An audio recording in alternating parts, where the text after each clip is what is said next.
social media posts out. I'm going to sound a little nasally.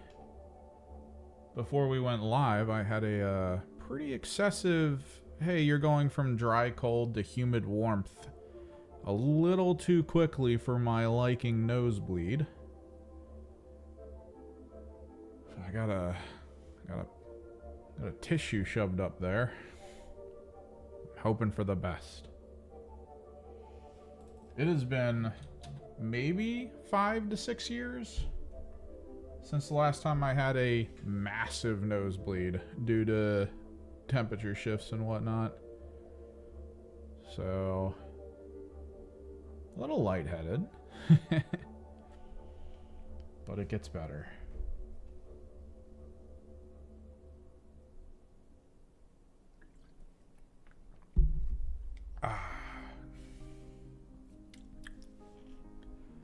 And we got painting to do. Make sure there's no blood on my hands. Alright, cool. Yeah. I further pushed the focal point on the camera. So that should be pretty decently detailed. But we got a bit to do. In particular, let me open some of this stuff.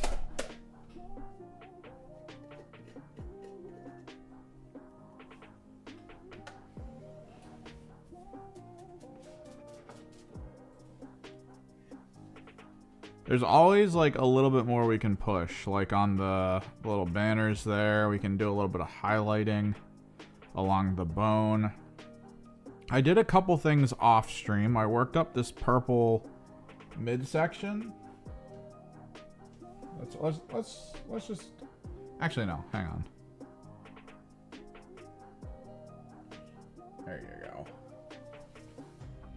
I worked up this purple midsection a little bit more because it was a little too stark between like the light purple and the dark purple. I did a little bit of metallic toning. I didn't quite like where the gold was. It seemed a little too bright for me, and I know it flattens out a little bit when I'm gonna varnish, but I still didn't like where it was. So I took snakebite leather, which if you ever have gold and you want to like push that gold back, like you want to kind of make it look a little more weathered, just light amounts. No, you don't need a ton, but light amounts of snakebite leather over the top of it. It'll go into like the recesses and the cracks. It almost acts like a shader while simultaneously making the general gold a little bit darker, which is nice. So we did a little bit of that. Today we need to figure out how the blades are going to be. We need to figure out the glow effect, like the system, the process, what the other color is going to be and how it's going to be applied. That's going to be a big thing. We also need to work up the back a little bit. I took there you go. His little back part there. I took a light because I have no idea what I'm looking at. I can't really see the detail. So I took a light because the detail's super small. Took a light and I started doing like shadow checks. And I started to notice there's a lot more like curly cues and stuff back there I didn't see before. So we got to work on that a little bit. I redid his hair.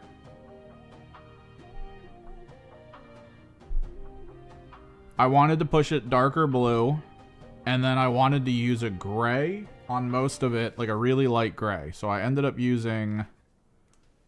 Where is it? I ended up using War Paint, friggin' Army Painter version, whatever. This is the Fanatic line. Brigade Gray, which I highly suggest if you plan on painting like a lot of white stuff where you're like, oh, my armor is going to be white. That's going to be great. Maybe go with like this instead. Normally, the issue with doing white on a model is that it looks too pristine and perfect. And a lot of the times, pure white pigment paint looks like garbage because it looks like chalk. Very rarely does it look really good and flat. Pro Acryl does a good job with it. There's a few companies that can get around that issue. But still, if you're painting something and you're like, yeah, they wear white armor, and it's actually white, like you actually went with pure white, no. It's gonna look too weird on the table. Like when you have perfectly white armor on top of like dirty terrain coming at people. It's a little off. So going with slightly off-white gray, like this is actually like gray, like it's slightly off-white gray. If you can find maybe a slightly off-white blue, that could also be pretty good. But going this, the straight up like no saturation off-white gray, is probably a good alternative. Because even then, if you still have that white paint and you're like, I still want to apply it, putting it in like peaks and specific parts will help. It'll like brighten stuff up, but it won't overwhelm people when they look at it where they're like, why is that so white? Because like I wanted silvery white hair, but every time I did it, I did the whole thing. I did all the strands as like a dry brush of white, and it looked so flat. Whereas now, because it's this really light gray into white over top of a contrast of mid blue, like decent saturation blue, it actually looks kind of nice. I like it. And I realize I'm doing this whole spiel at the hour in a day when I have the least viewership for live streams. So I feel like I'm just doing it for myself mostly.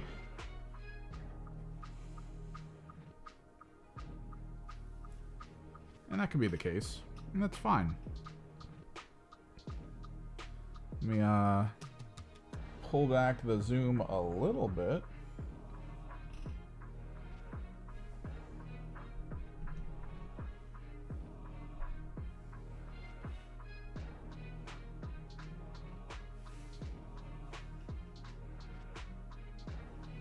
I think he's coming along. Again, we don't really have a lot of distance to travel.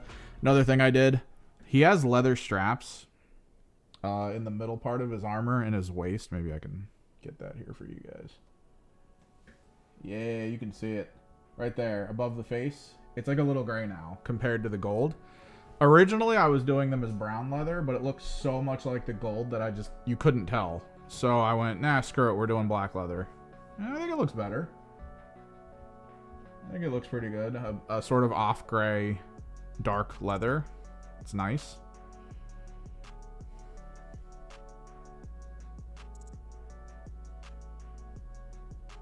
I think it's pretty pog.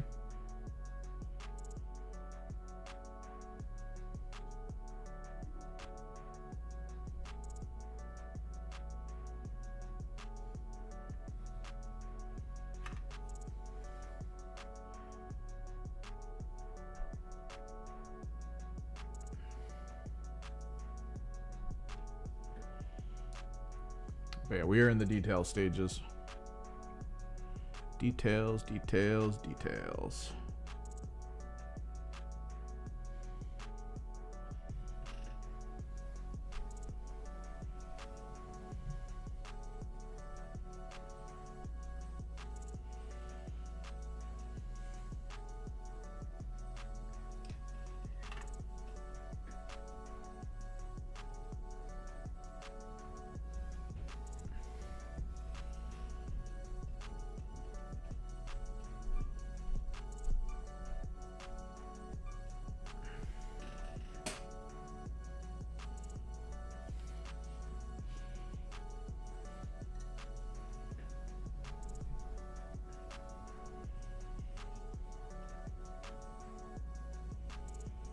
I gotta think of the next video. I worked a little bit last night.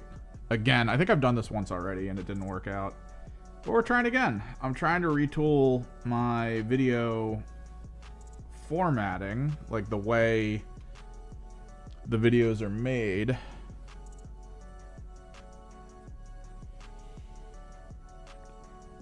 In an effort to drastically speed up the process.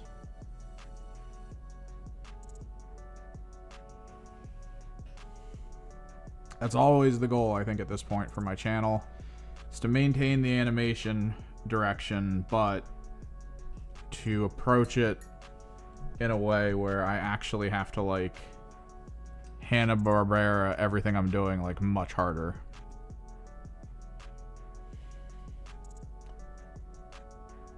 right? Like, it can't just be simple. It has to actually...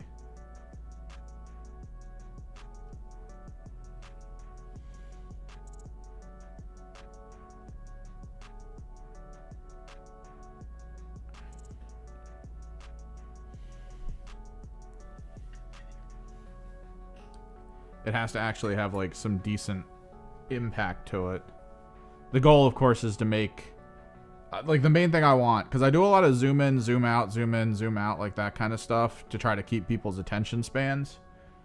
But I think the issue is the method I'm using right now to zoom in, zoom out, zoom in, zoom out is not the best, if that makes sense. Because the video loses quality too quickly.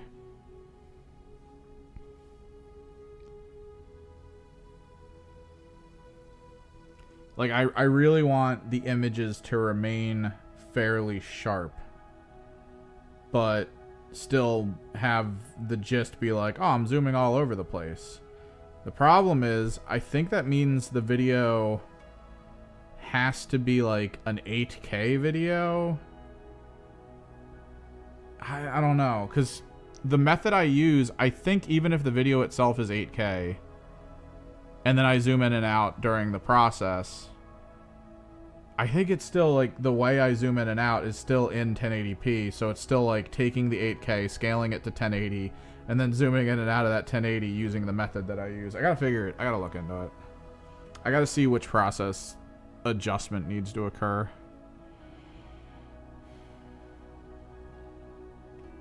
Let's take a look at the back.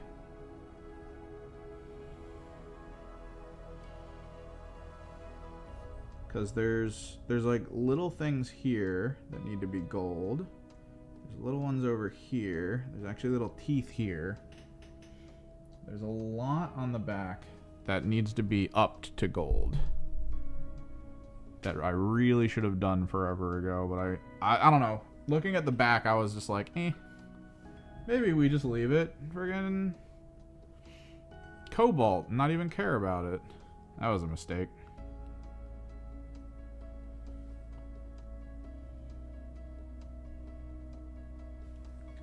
Let me get the underlight so I can at least see. So what am I looking at here? Yeah, okay. Okay.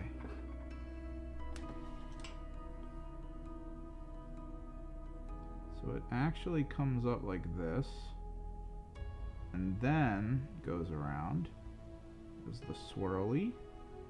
There is a little bit of a split.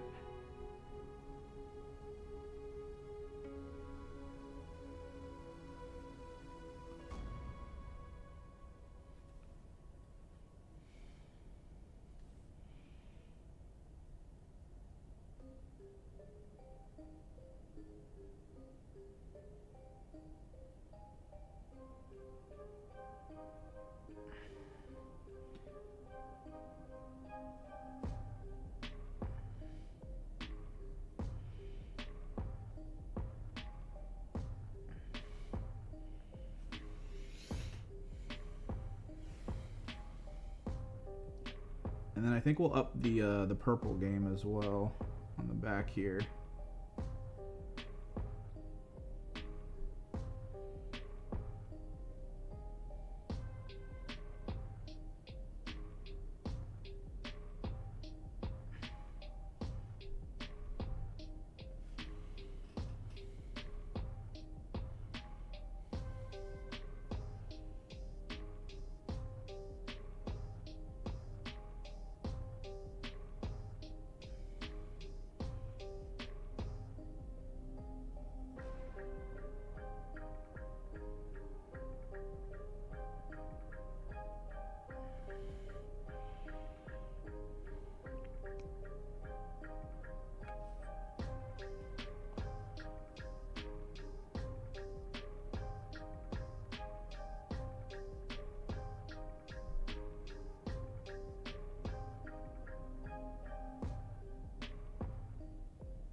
do want to get another big floodlight like I have above. At least one, if not two. Because it's a really big diffused light. It's awesome. Not like big like the giant boxes big that you see a lot. But like just large surface area. It's like a laptop screen. And it puts out so much light. And I kind of want to put one like down here and then one on the other side. Because I'm still running with the same old LED lights I had maybe like a decade ago. They're just like a small little nothing grid.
Debating working on the skin tone back here.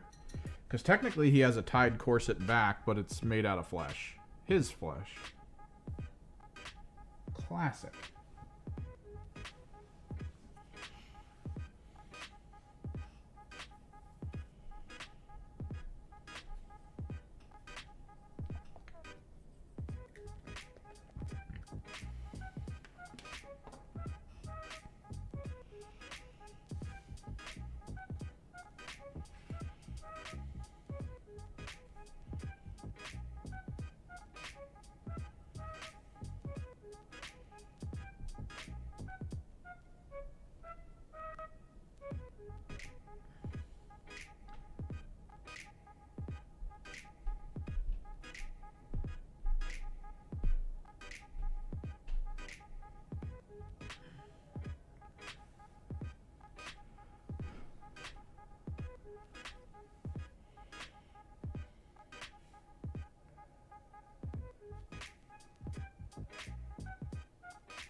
The hell?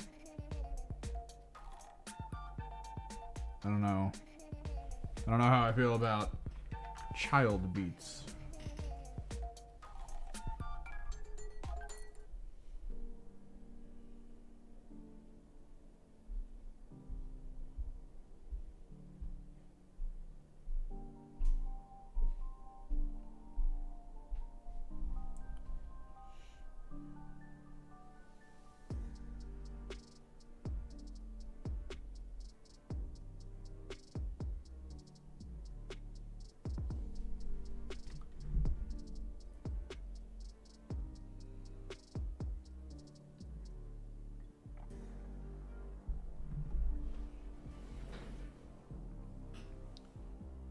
Ugh.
still don't know how I feel about the yellow. I'm not like about it, right? Like I'm not like, oh, we gotta redo it. But it's one of those things where I look at it and I know it's yellow, and then I just keep looking at other stuff. I'm just like, all right, yeah, that's yellow, and we move on.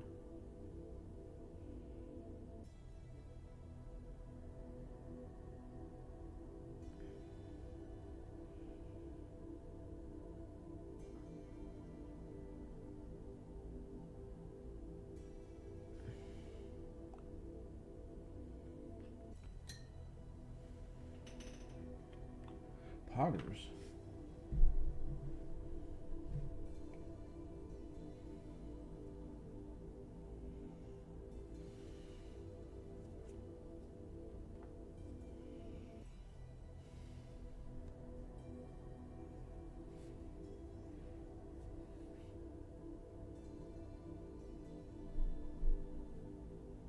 Pretty sure I know where the cut is in my nose that caused it to bleed. It's like near the middle.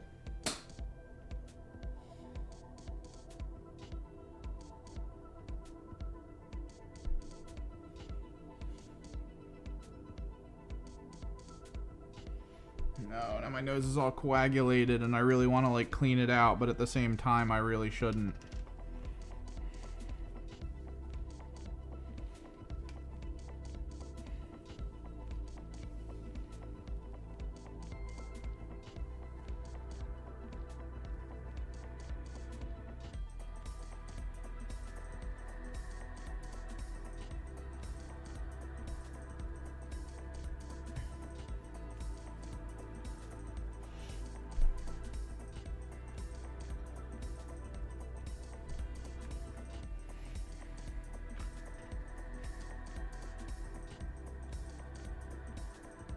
God, it's like impulsive to try to pull this stuff out.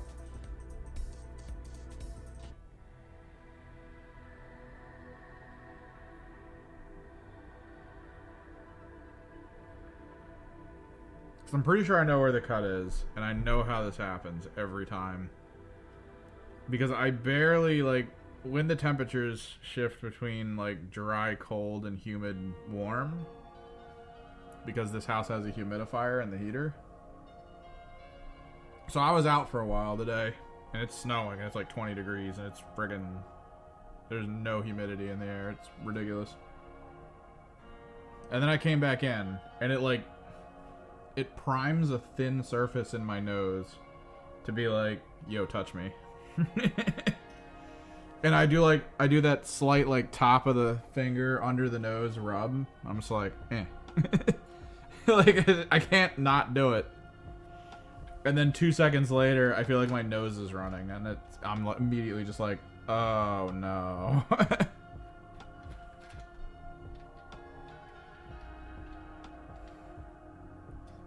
I made a mistake.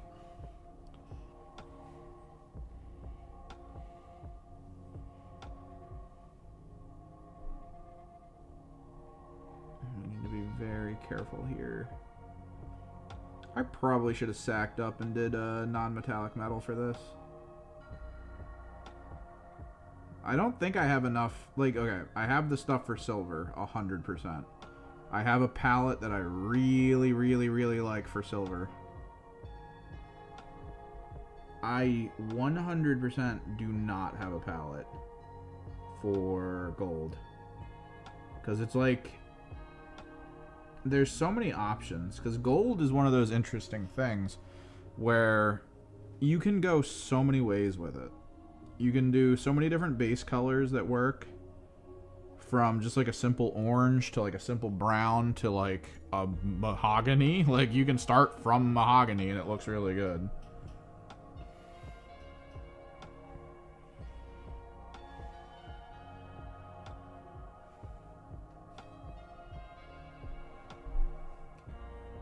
And I feel like the palette I would have for gold is just way too simple. It's just like a couple oranges and yellows. Nothing deep, nothing rich. Just very bland, very basic.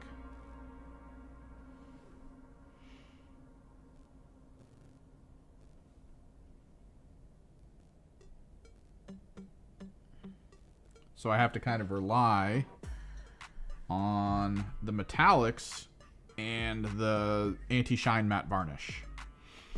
Because the blend there, the metallics I'm using and then the anti-shine matte varnish sort of converts all this like glitter suspended in medium into more of like a flat color that doesn't really get too affected by light.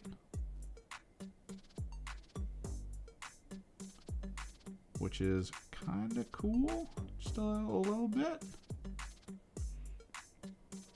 All I know is it made my knights work. Like my knights being bulk Vallejo gold. Looked okay, but I was like, I don't know. And then I varnished them and it flattened it out and it was so good.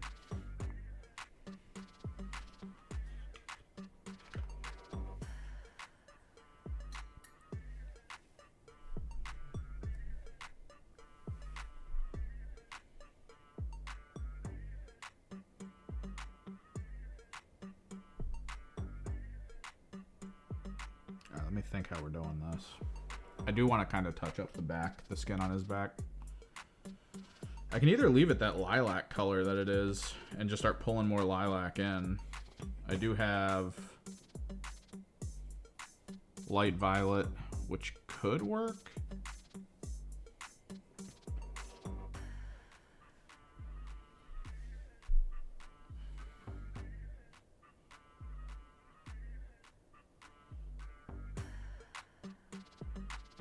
Maybe we just work up from Emperor's Children. Because his skin tone is Emperor's Children.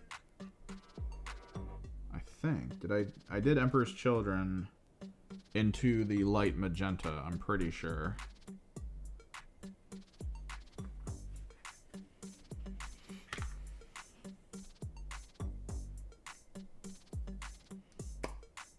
Because, I mean, you're painting the guy from the faction. You might as well use the paint named after him. Come on. Or rather, his faction. There is, because the slightly pinker pink is actually named after him instead of the people who follow him.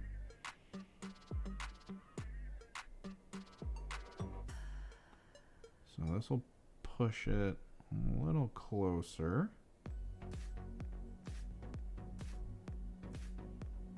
to the pink that I want.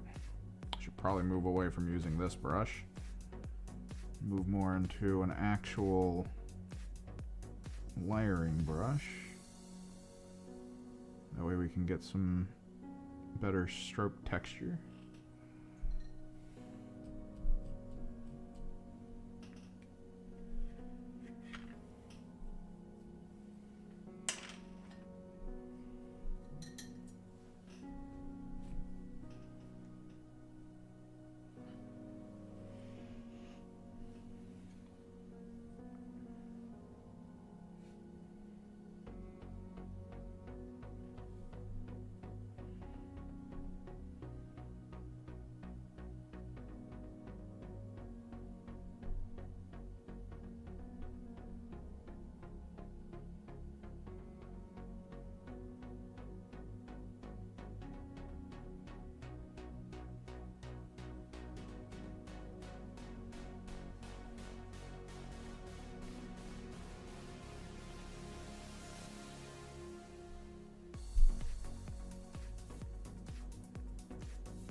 trick with layer paint. A little bit of water. Thin it out a little. And just go over the surfaces you want. Slowly build it up. Maybe apply it in less and less spots. It's like kind of rendering it.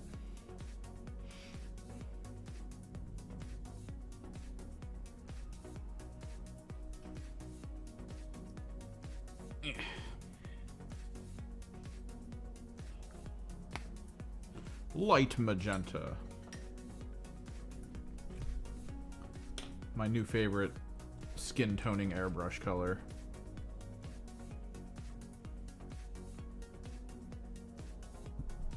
That looks very red when I put it on the palette.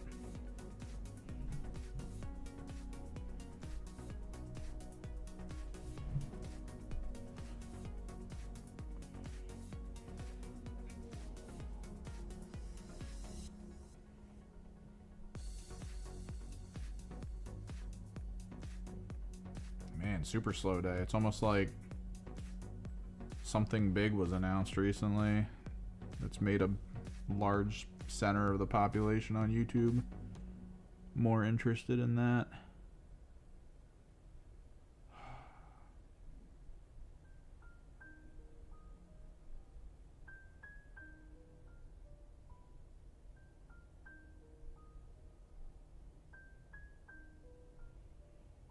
Then again, I am streaming willy-nilly.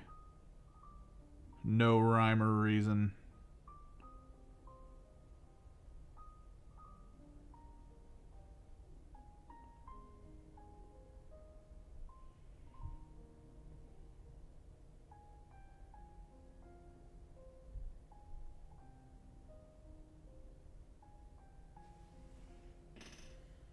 There we go.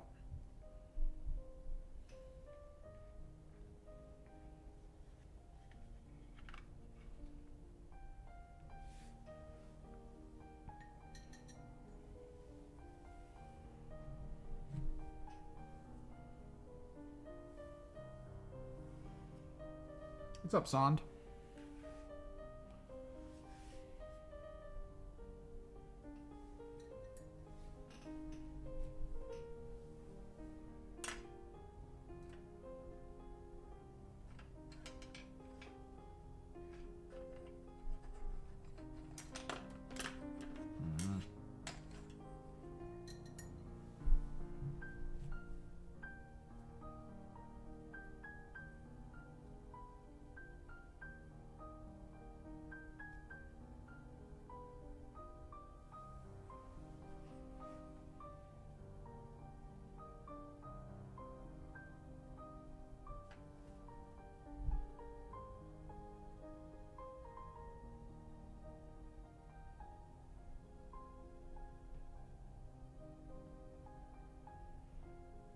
Still haven't 100% decided on which team to play on Saturday.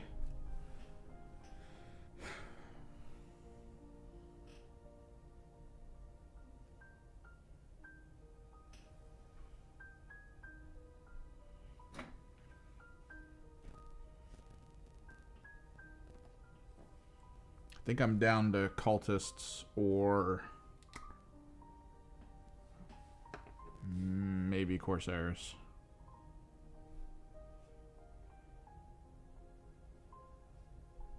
Or maybe Geller Pox. I don't know, man.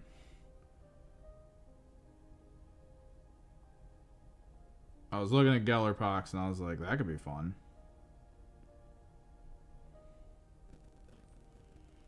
I love the idea of, hey, reveal your equipment. Cool. So this one piece of equipment I have requires me to roll a dice. And if I roll, or 2 dice rather, and if I roll a 7, I get to pick one of the things you picked and tell you you can't use it. If I don't roll a 7, you have to pick one of the things you're not allowed to use. Lose-lose.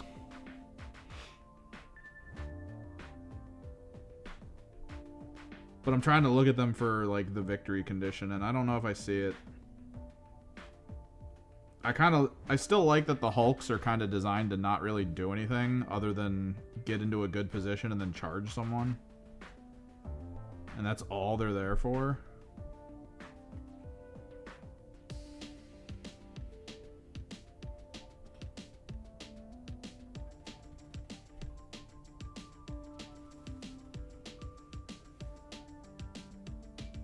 Ugh. I mean, I feel like Corsairs are kind of like straightforward. They are what they are.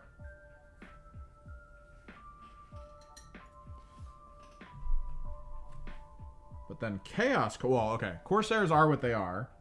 They're a one-year... they're a one-year team when it comes to... How's that? Oh. Okay. They're a one-year team when it comes to classified, declassified. But they got like a really cool buff that I think I talked about in the video, where in the old rules you could only take either a gunner or heavy gunner, and most people were like, I want to keep the mobility, so I'll just go gunner. And then like no one ever built the heavy gunners, and now like you can go both. You can just be like, I'm gonna go both this time around. And that is actually a massive benefit to damage output. So like you kind of want to in most situations. Like the sniper is good and all, but like the Wraith Cannon hits way harder in some situations. So like sometimes you might be like, oh yeah, I need that Wraith Cannon and the blaster, like that kind of stuff.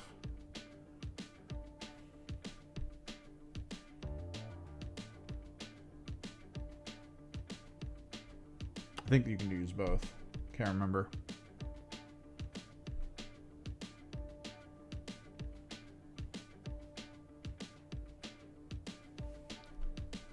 But yeah, part of me wants to lean into cultists though. Cultists are kind of cool. Most of their stuff is still the same way it used to be. They're still down one cultist. They aren't a 15-man team. They're a 14-man team. They still have access to the same level of 3 mutants, 2 torments. The direction they went with the conversion is a little sad, although I think they upped the wounds. Let me pull them up.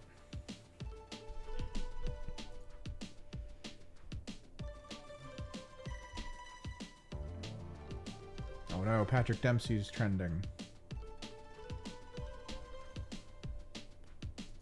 Not after Lynch.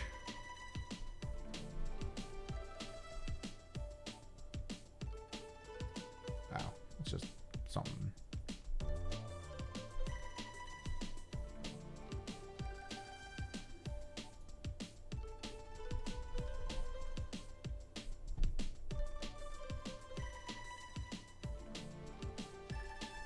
Cultists seem interesting. They seem like they could be cool. They're a 2-year team, I think. I can't remember if they consider them early season 3 or late season 2.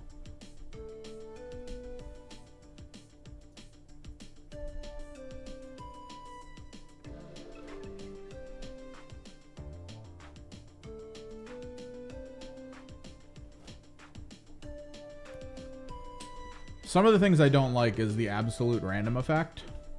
Yeah, 1, 2, 3, 4, 5, and then 9. So 14 starting characters, which is the same number as frickin' Vet Guard, Death Core. You still get access to a lot of cool upgrades, I think. Screw it. We're switching camera while I do this because I feel like I'm gonna be over here for a minute. Yeah. Welcome in.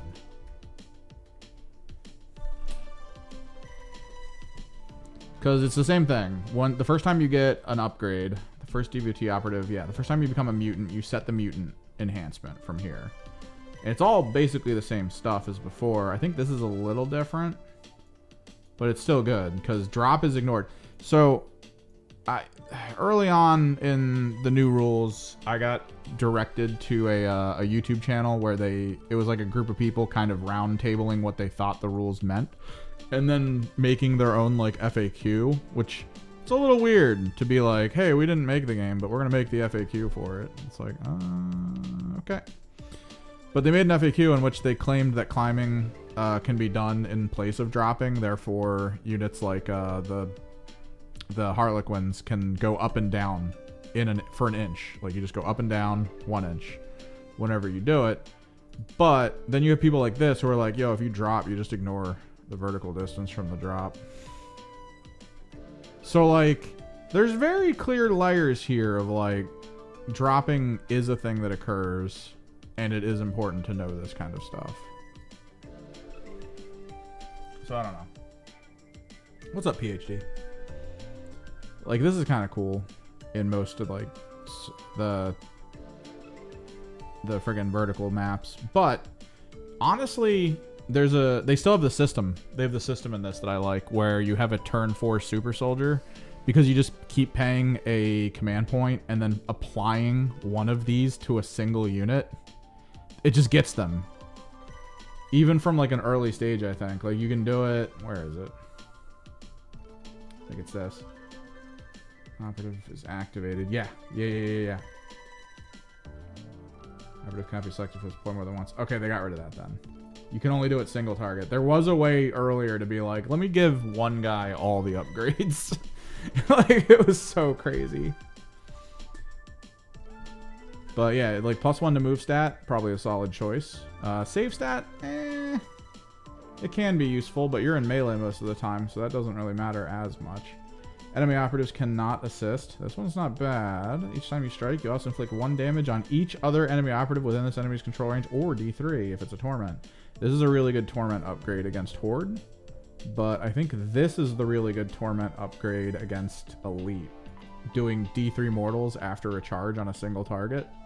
So good. I think this is the one most people go with right off the bat, I want to say. Because, like, these are great overall. No downsides. But honestly, the first torment you get, if you can have it be a character that you've hit with Abhorrent Mutation to have Fleet. Like, we're talking fresh. We're talking no wounds. Just straight torment that starts out, and you make it a mutant, which gets sinewed. You kind of want all your mutants to be sinewed, because that point forward, stats don't change, which is massive. Although I think there's this thing. Yeah, cannot be injured. It's kind of the same. You can kind of get away with it. If you go mutant... Wait, hang on. No, yeah, it's still good.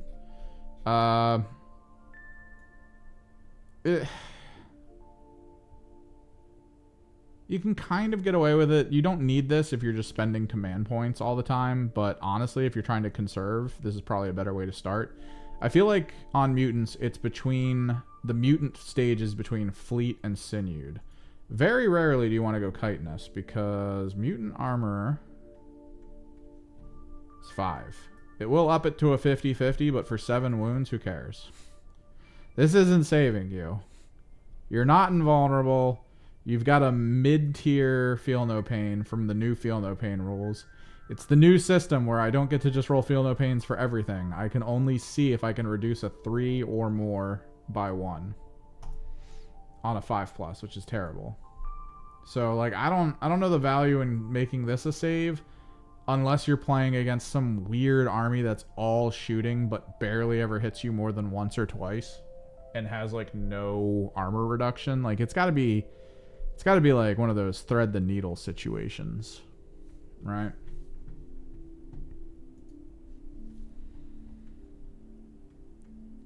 So you start either Fleet or Sinewed, and then Horde, Elite, and that's it. And past that point, you use Abhorrent Mutation. If you go Sinewed, you apply Fleet to at least 1 unit with Abhorrent, and then you go maybe Deformed Wings for another. You don't need to keep doing it, is the trick. But they really did lay this out, and the nerfs to the Chaos cults, actually, they're there. It hits. They hit so hard. Or the team got hit so hard. It still has a lot of the same tricks, though, whenever an operative mutates, because you don't just have to do the cultists, you do any mutant. You have 2 options for the first 2 turns, and then 3, and then 4. And then they put a little plus sign here, I guess, for more narrative missions that continue indefinitely until something happens. Whenever a friendly devotee operative incapacitates an enemy operative that is in control range, it can mutate. This used to be do damage. If you do damage and survive, you can mutate. That was back when mutating also gave you all your health back. Ugh. Each operative cannot mutate more than once per turning point. Standard. And then this was kind of the upgrade. Originally it was 1, 2, 3, 4. But they made the first one 2, which is kind of a nerf in a way. If I'm being honest, it's kind of a nerf. Because the trick here was they got rid of 1 unit, right? They got rid of 1 model. This used to be 10, it's down to 9. So in the old system, you could mutate 1 guy with the team rule, and then you would mutate another with your demagogue. So in this system, in the old manner, you would mutate 1 guy, it would make it 8, and 1 of the mutants, and then you'd have 8 with GA2. So you actually had an even number to GA2 with, and then the demagogue would mutate someone that had already activated. That way you keep your activations low. In this system, you're actually technically gaining an operative for activation.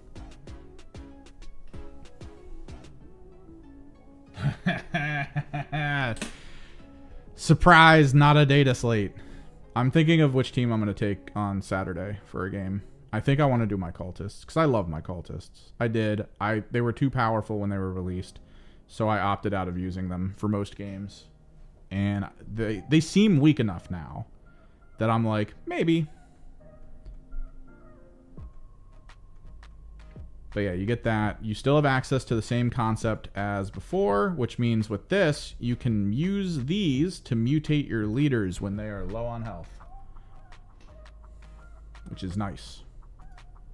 It's only D3 plus 1 though, which is meh. Like 2 to 4, it's like a single hit from a friggin' bolter on average. You cannot have more than 5 mutants torments. Yep, same thing. Must be near middle. New operative. Here's the big change.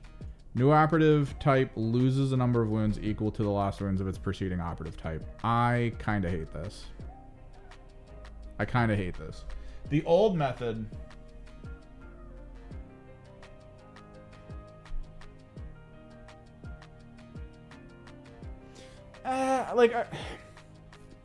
The thing is, there have been games I've watched where people playing like Arbites are beating Angels of Death and stuff like that. I feel like there's still something there. I do agree with a lot of people that maybe there does need to be some reining in of the Astartes teams. Like, absolutely. I feel like the Astartes rule needs to be looked at again a little bit. Like, imagine getting rid, right, of the Astartes rule as it is, and instead applying almost the Patriarch rule to all of your Astartes. Like, that'd probably be a little too much too. Or maybe like applying it to, you can pick like 1 or 2 units to use the Patriarch rule, where as long as you don't use all your AP in an activation, you can activate again later. Abomination. But yeah, this kind of screwed them. Because it used to be full wounds. That was broken. 100% guarantee that was broken. The alternative was they appear with the reduced wounds that they already have, but they get like a heal, if I'm not mistaken. They get like a slight heal, like a D3 heal or something. That way it still felt like it wasn't so bad. But I think in response, the balance is that a devotee is 7. That's not great. A mutant is 7. That's not great. So you have to kill at some point here. But then this guy's 13.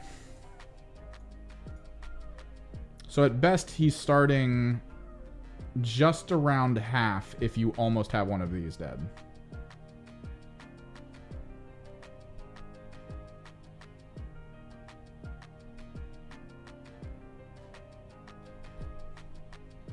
And the stats here are just 4+. This sucks. This actually sucks. Ceaseless Rending's fine, though. I guess. It's okay. I do have Kroot. They do seem fun. I don't have a lot of history with the Kroot, though. My buddy played the Kroot once. He played them into my higher attack, and I had the biggest opening attack I've ever had in a game, where I won initiative, my Chronomancer went to the top of a building right in front of him, and opened fire on a large grouping of Kroot, because Kroot had so many units that they couldn't really hide from that kind of thing back then. So he just got shellacked. He lost like 4 of his units right away, and then tied me, because he had so many units left over doing so much stuff that I couldn't like outpace. It was crazy. The thought of if I didn't kill those 4, I would have lost was just absolutely nuts.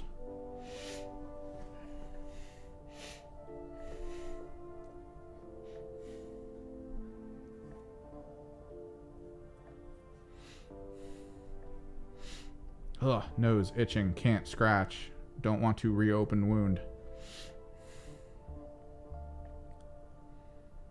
The operative cannot perform. Yeah, like, these guys are going to be hard to use, and I kind of like that. I kind of want to use them. This guy still absolutely Shreks kids. This is not as badass as it was, but it's okay. 6-inch range.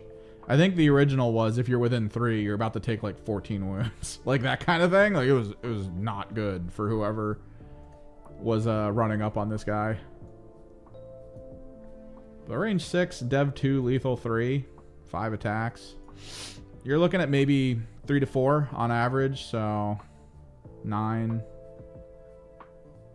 So 2, yeah. Like 6, 7, 8, maybe 8. Yeah. Between 6 and 8 on average. That's not bad for this guy to just pop up on someone and be like, ha-ha, and just shotgun them to death. This, though.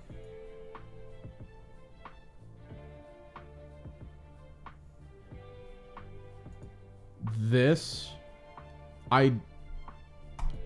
the whole reason to play this team originally was this. When I read this in the rules originally, I was like, oh yeah, I'm playing them. 100% I'm playing them. If that's the rule, I'm in.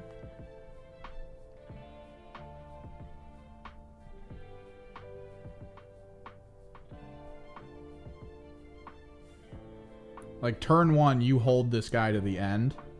And then right at the end, you just find a spot where a bunch of enemies are all near each other. And then boom. You just drop the marker and just go, suck it, nerd. And just do 2 wounds.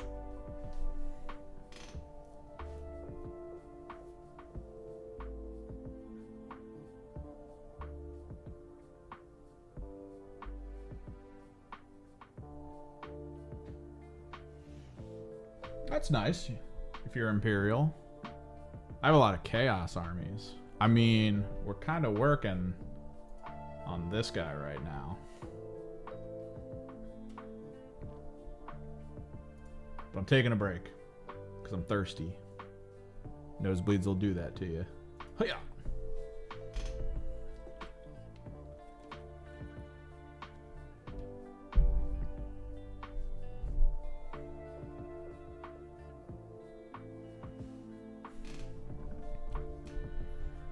I might do this. I might do cultists. I don't think they're going to be amazing, and that's fine. I think he's going to be playing commandos again, which means technically 2 armies that want to play in stealth are fighting each other, which means I am going to be sacrificing maybe 2 or 3 of these guys a turn for the first like 2 turns, and then having a bunch of the full health versions of these just rush across field. I feel like in that situation, you want to go with the D3 on charge for the Torments.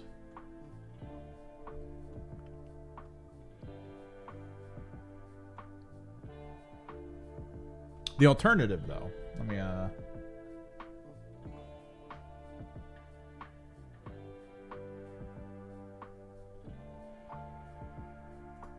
fade, because I gotta go through my browser.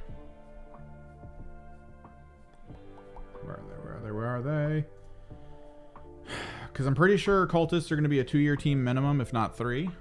Depends on where Games Workshop thinks they were released, because they were kind of the 2.5 release. But the alternative is this, which I thought this was a bunny when I first looked at it, and I was like, why is that? Oh, it's like a little wasp.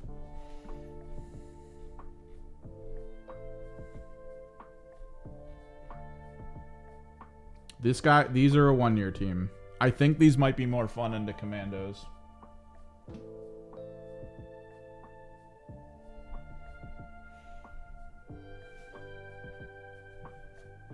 Name is not familiar. No. Guessing it's one of you Imperial dogs.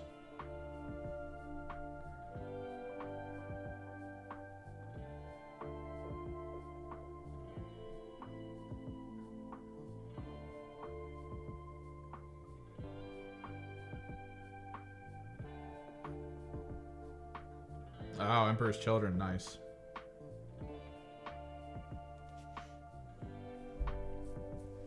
Was that the one with the story where someone... No, that was a...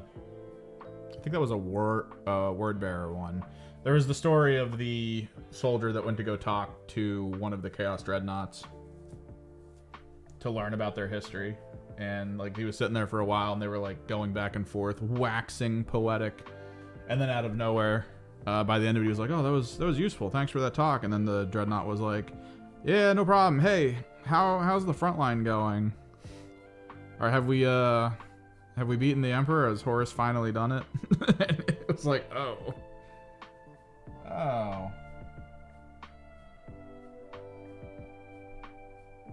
I kind of want to play into commandos with cults.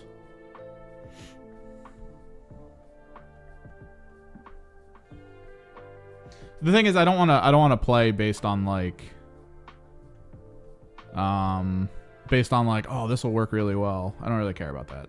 I don't care if I lose. I just want to play something and experience it, win or loss. Take my 3 frag grenades to the field.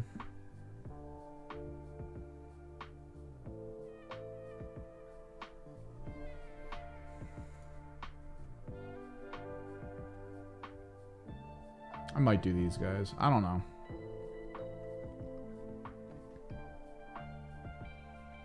Like, it's not a tournament, to be clear. It's not like there's a trophy and maybe some goodies on the line. This is just meet at a store, play against someone situation.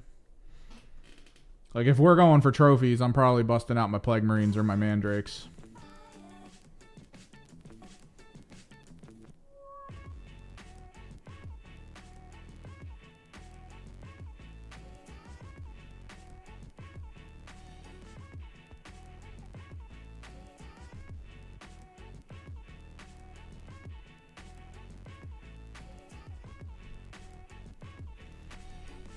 I mean, if you're gonna revolt fully, right? Revolt against all things. I don't know. These guys seem rough. They're not in a good spot, which is why they're probably a 1-year team. They just kind of like gave them rules and was just like, all right, it's over.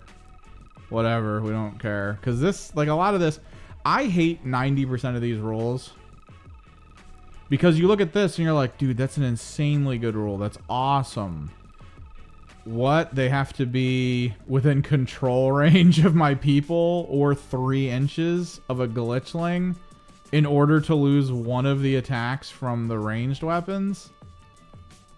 What?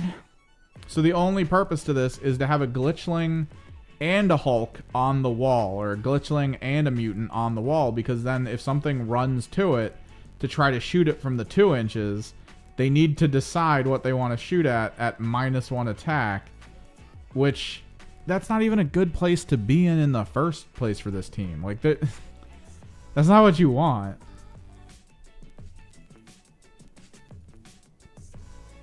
Like, this is the only one I think works. Because you make it so that, I think there's one here. Rust Emanations. Worsen the hit stat of enemy operatives' weapons by 1. You do Rust Emanations blended with this, so that they fail more of their attacks, hopefully, and do damage to themselves.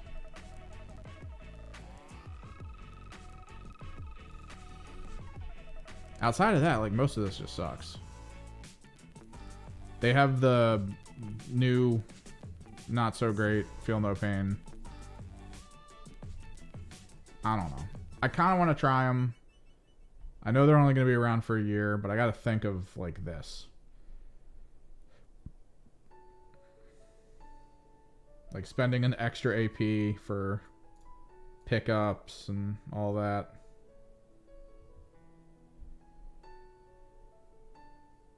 I don't know. They lost their mobility. Their, like, between turn mobility. Adding +1 to their move stat if they move within range of an objective marker might seem cool. 5-inch move. It's not like they're being like, oh, we're moving at elf speed. No, they're moving at regular speed. It's mostly just for these guys. That's it.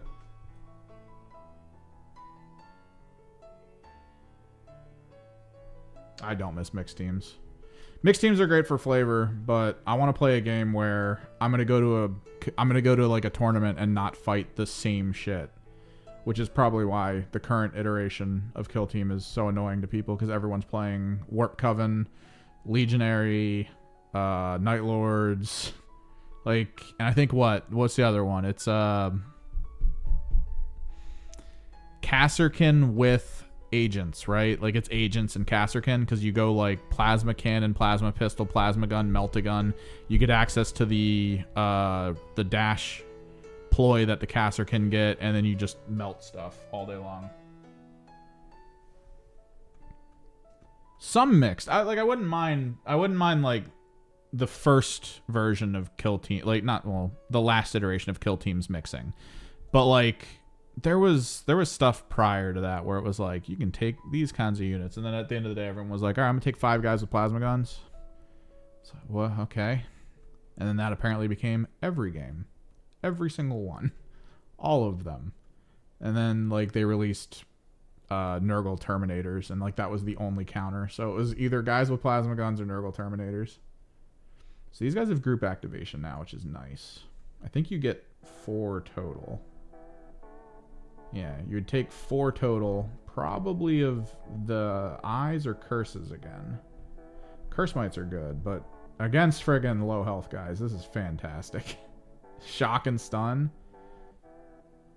Just 5 chances to land a stun on 6 inches.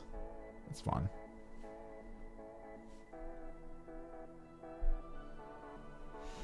I play Thousand Suns. I have a full collection of them.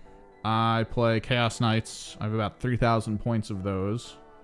I play Chaos Demons. My next purchase that I'm aiming for is 12?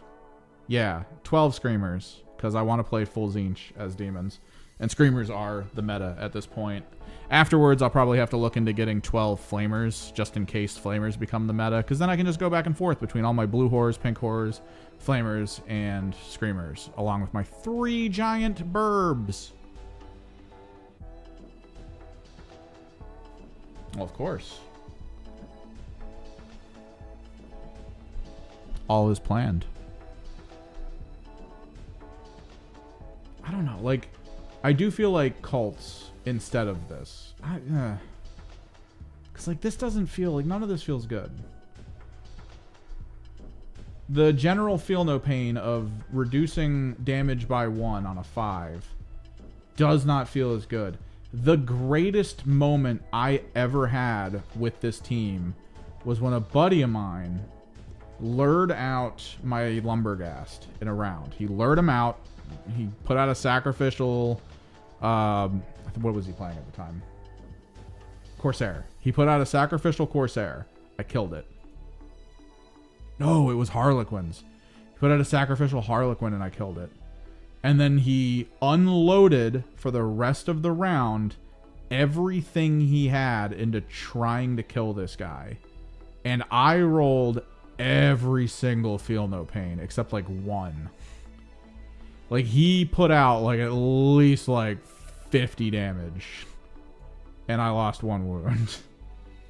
For a whole round. By the end of the round, he was like, all right, you win. Like, that was it.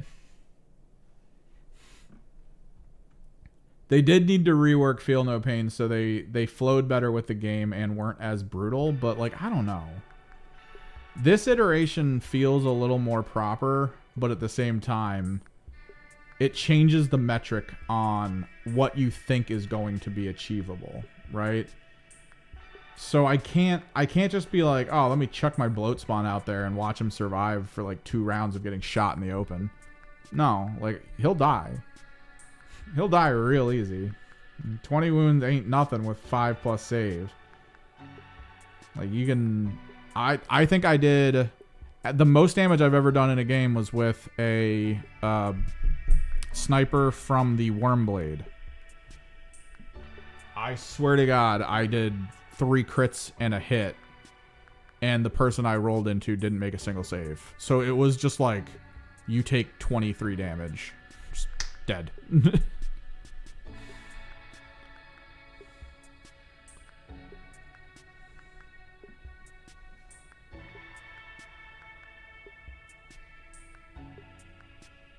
For like what set? You're talking about the let me switch back. We're gonna get back to painting here in a second.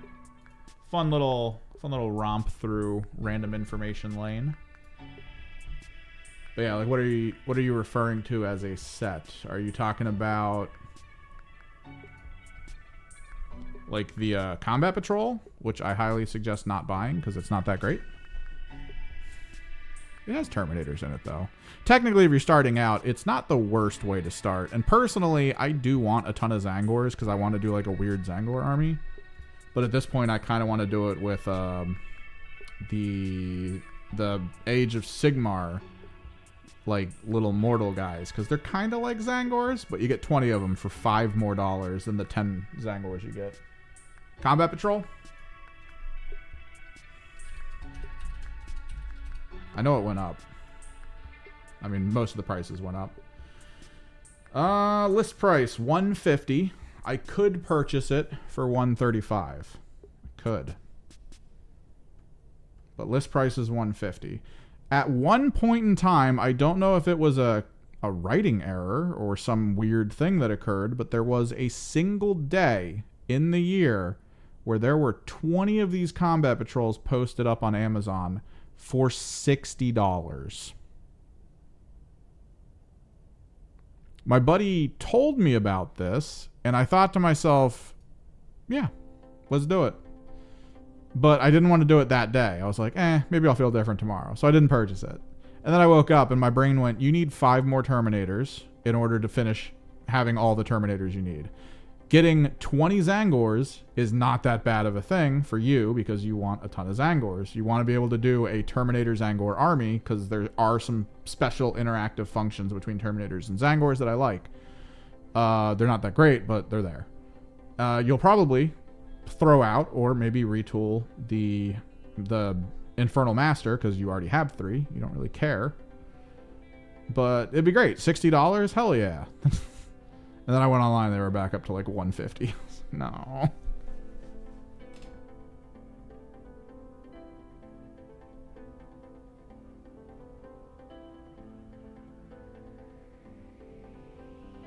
Okay, PhD. We're just trying to finish up at least the basis of Fulgrim here. This is the resin Fulgrim.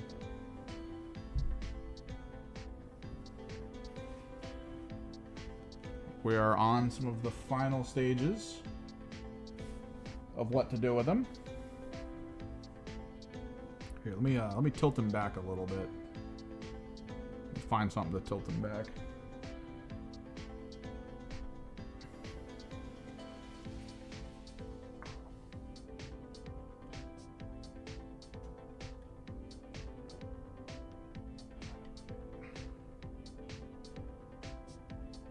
Oh no. This plan didn't work. I'll have to hold them. Whatever. But yeah, they're like 135. Again, wouldn't touch them right now. I'm hoping they give us a new combat patrol.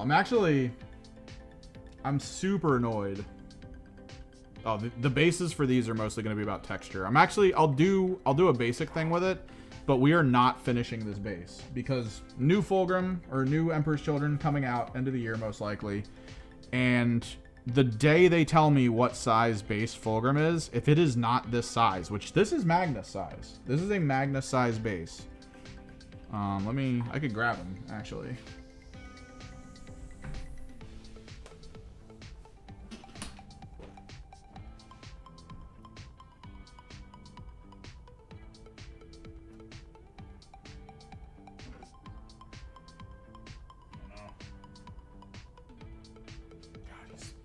Bigger than I remember. Magnus for scale.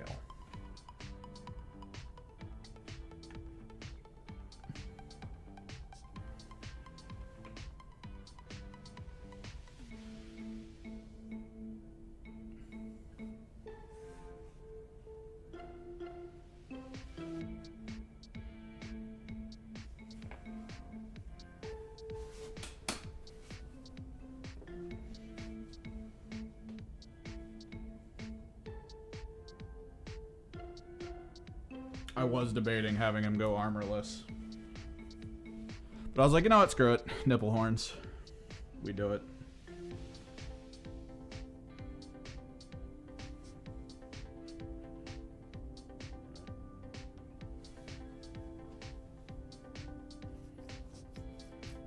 So yeah. Same size, I believe, is this. I think. It looks the same. I think I actually held it up to it and it was fine. Maybe not. Right now, it feels like it is smaller.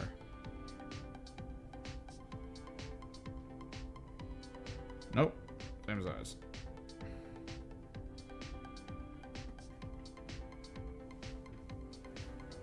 A weird optical illusion. He's actually magenta here. I painted him to be magenta. With a lot of magenta. Pushed him to be very red.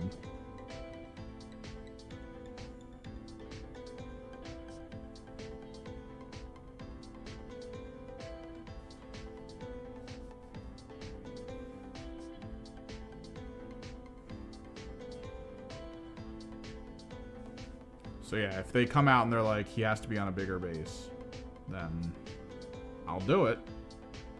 But then that brings to question the scale, because I could probably find it.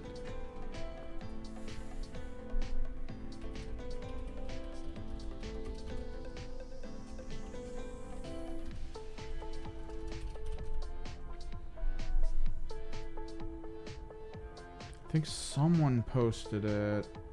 I know someone in my local Discord did it, but I might not. I probably could actually. Let me go find something. I think it's in general.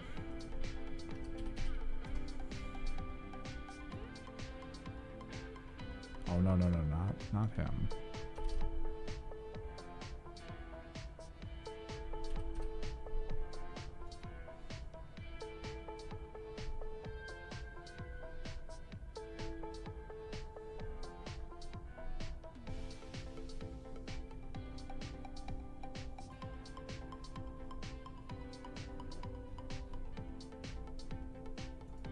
Before this, before all this. Keep going. Before this.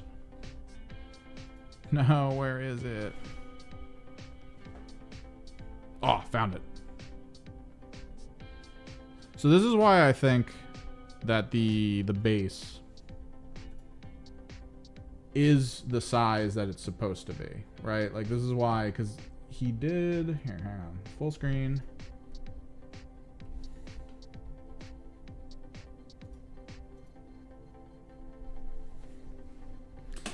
He basically lined up the edges of this base to the edges of this base and then just put them side by side.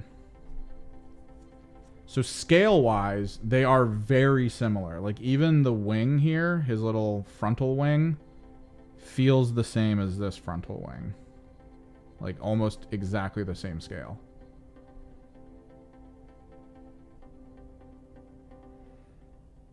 It just feels like these are down versus these being up. And then, of course, spear. Which I know a lot of you were pointing out when I was doing work on them the last time that you guys were like, that spear's bent. Look at this. Look at this.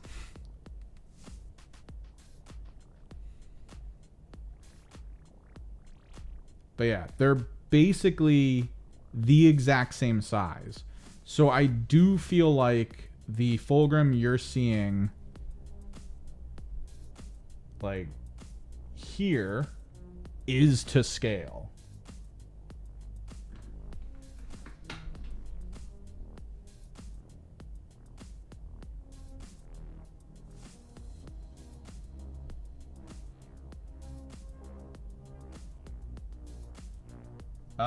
Perturabo's on the list, to my understanding. Perturabo supposed to be on the list because those guys are super fan favorites.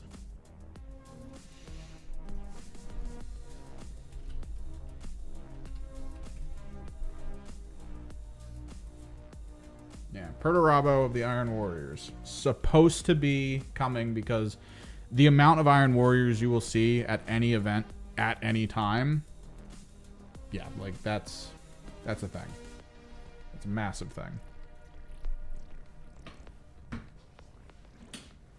So that's the thing. The wings here are the same width, I feel like, overall, as the other model.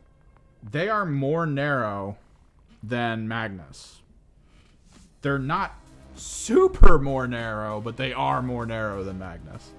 And I don't really care about like peeking around corners. As you can tell, I went with the glaive option instead of the sword option, which is like half the size.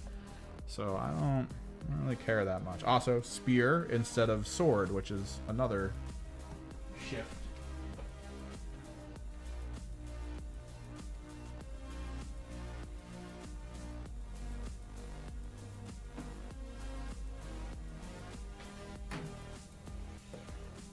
Yeah, all signs point to this is the scale that you will see the new one in. He's about the same height. He's about the same width. Which means I believe he's the smaller of the brothers. I think Angron might be smaller, though. Maybe. Someone did an Angron next to Fulgrim picture.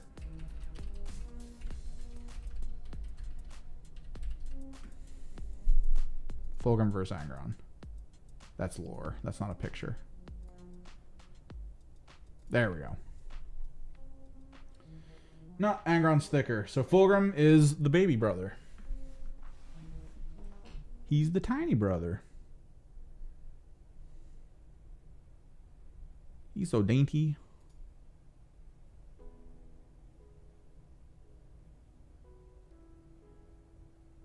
He's going to be all melee. I hope he has a vision-based aura. Like, if you can see him, this is the downside. Like, I really wish they give him something absolutely stupid. That's like, he's good at melee, sure. But, like, the big reason is, you want him, you're just going to put him out in the open. And here's why.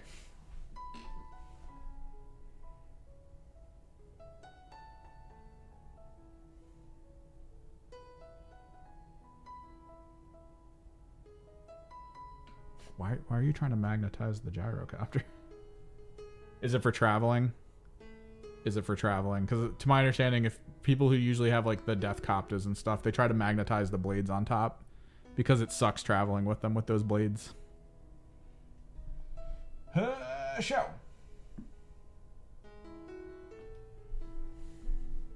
Yeah, like imagine that. If you can see Fulgrim, -1 to ballistic skill. Like, what? Like, if you can see Fulgrim, -1 to ballistic and weapon skill. And then he's just really good at melee. Moves 16 inches or something crazy. And is just really good at melee. And that's it. That's all he needs to be. Provide nothing else. Just throw him into the open the moment it's time to go. And just be like, you're all at -1 to ballistic and weapon skills. Wahahaha.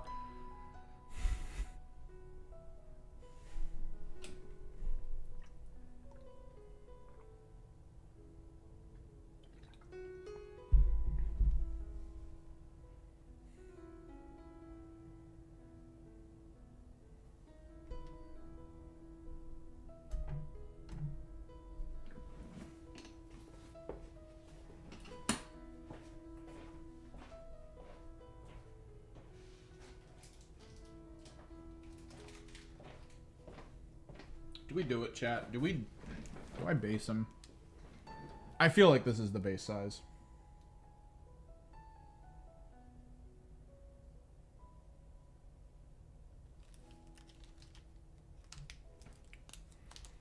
We need to pick the sword color, though.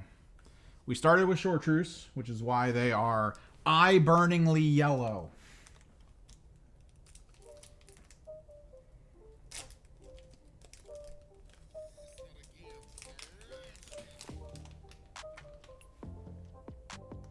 Eating a matcha Kit Kat. Nom nom nom.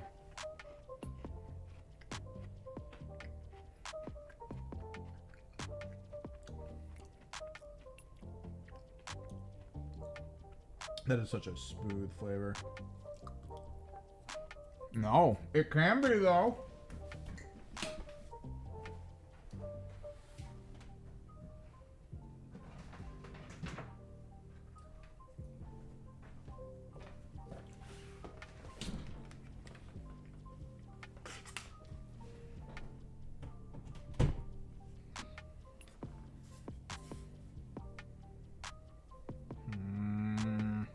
Do these, and then maybe we'll turn off the main one.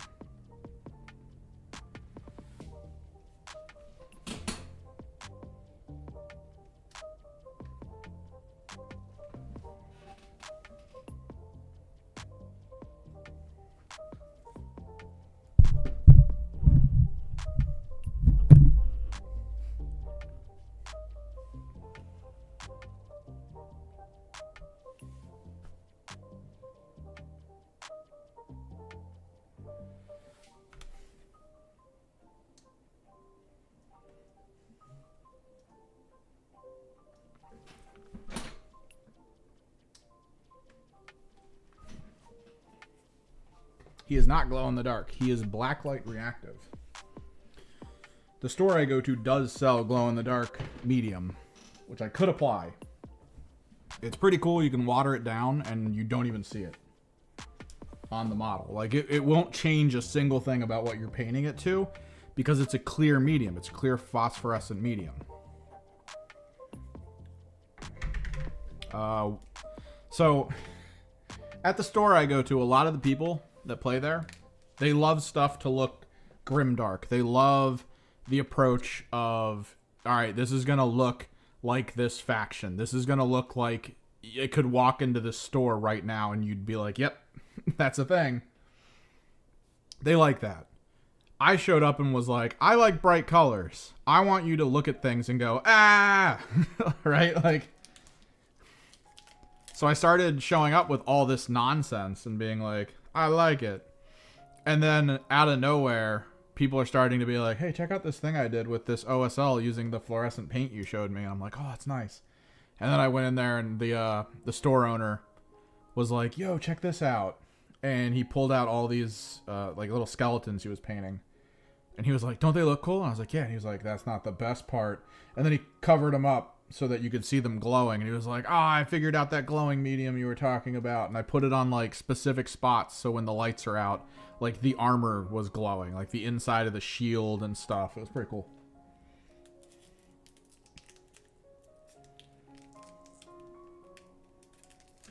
Well, welcome in, Chaplain.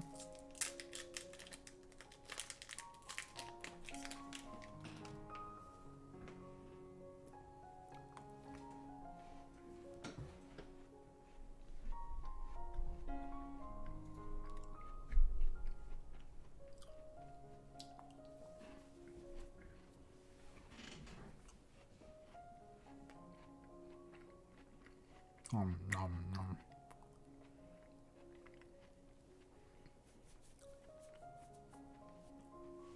I'd probably do fluorescence.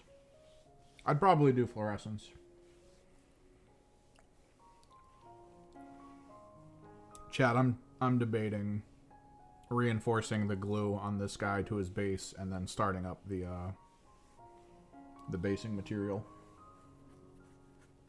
I'm debating it. The thing is, I really wanted to put the LED lights, but everywhere I look, I cannot find a system for the LED lights that I like. the only system I've been seeing all over YouTube right now for LED light installation is going to require me... Oh, God. It's going to require me to, like, move him all the way forward so there's a big enough area on the back that I can Dremel out, because the battery pack for it is, like, this big. So it's going to be above the surface of the base. There still be an area under it to snap the battery in, and it comes with a switch. The switch is about the same. It's like this high off. So what most people do is they do the whole like cork basing where the cork comes like really high up, which maybe I have a lot of cork. We could technically raise this guy up a bunch and have like a bunch of cork below him involving the battery. Oh, now I'm thinking. I hate it. I hate thinking. Don't make me do it.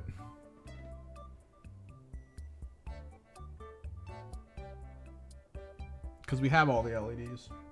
We do.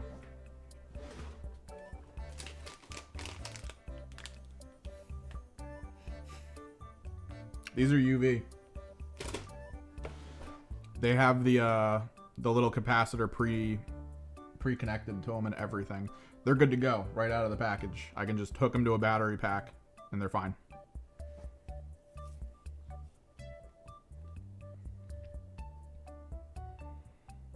Oh, man.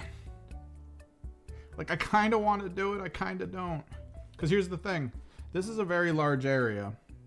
And the thing is that the battery pack I saw, the way they installed it in a Terminator base. Which means it only took up about half the Terminator base. So it should only be about like this big. So if I build up the cork under where he is, Dremel out a small spot like here, where the cork kind of like is around, we use plumber putty. Oh God, my nose is itching. I don't want to itch it. I need to actively not itch it until I feel like the wound is fine.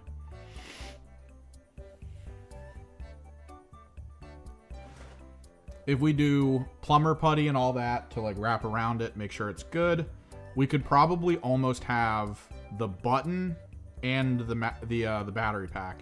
I don't even necessarily need the button because I believe the way it's set up is I could just pop the battery out when I'm done and then just pop it back in when we want to go again.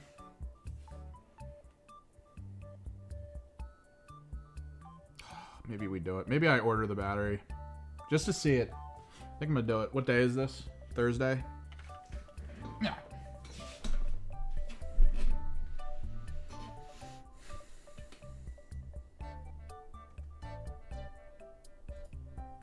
Mute tab.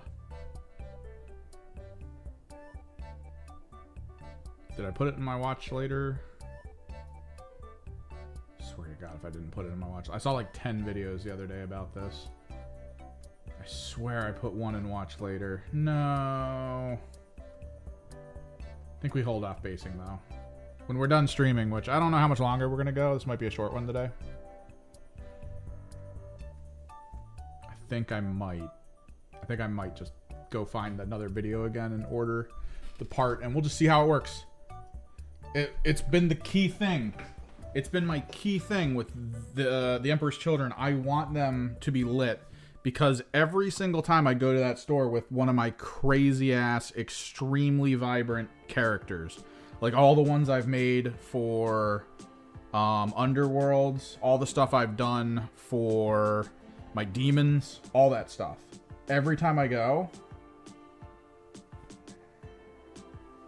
Oh, that's what you're doing. Okay, that sucks. Magnets can be weird sometimes. But every single time that I go, they're like, wow, that's really vibrant and bright. And I'm like, yeah, it's blacklight reactive. And they're like, are you ever going to play under a blacklight? Like, they say it in that way of like, well, I mean, why would you focus on that if you're never going to play under blacklight? And I want to be the guy who shows up with an Emperor's Children army like it. And they're like, I mean, if you're not going to play under blacklight, what's the... And then I just turn them all on. Just like, oh yeah, hang on. And it just... just lights. You're like, I am playing under blacklight whenever I feel like it. I need to BRB. I gotta go check something. So, BRB chat.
So what are we thinking, chat? I think whatever color we add here,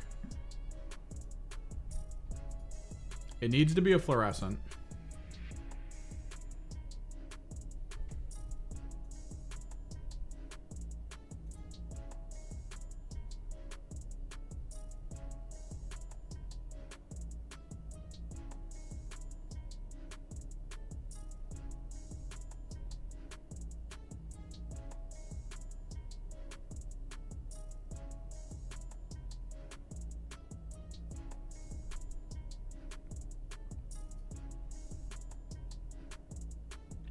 So whatever it's going to be is going to slightly change itself based on the fact that Chartreuse is the start.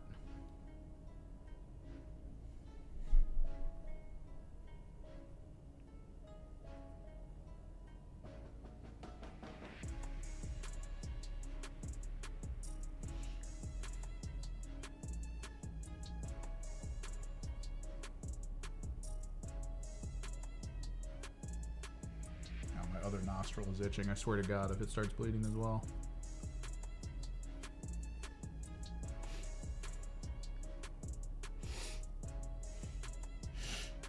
Ugh.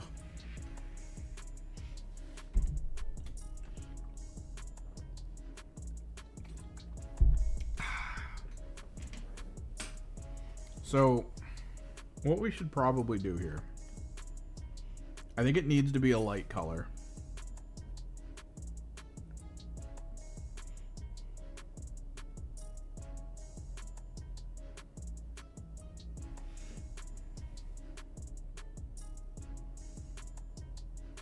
So maybe a blue.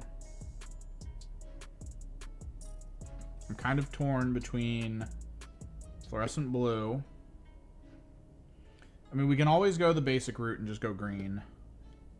It's a little too common. I didn't really want to do this because every single weapon in my Thousand Sons army glows green. And if I'm literally like, hey guys, Emperor's Children, they glow green as well. I feel like it's a little much.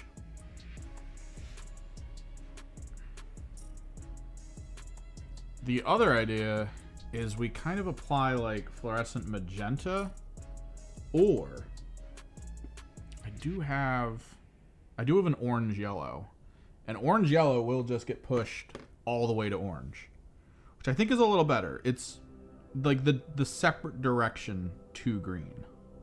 So I feel like that could be good. Because right now in the state of chartreuse,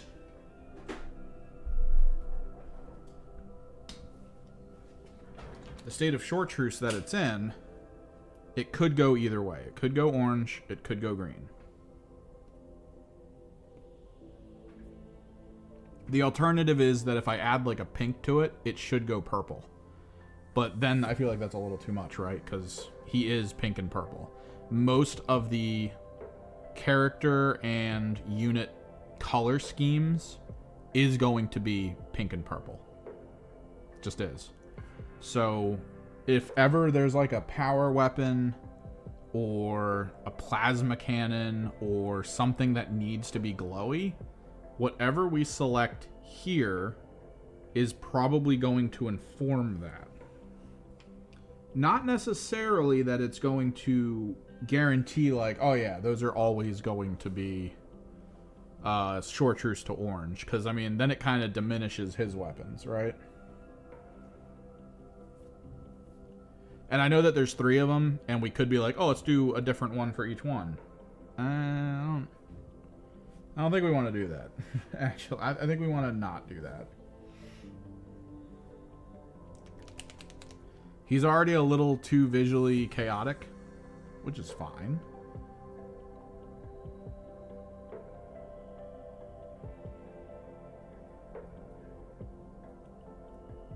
But I think pushing the envelope too much could cause negative ramifications. So let's see how the orange works. I want it here. We're gonna need probably to wet the brush before applying it, because I kind of want it to be a little bit loose.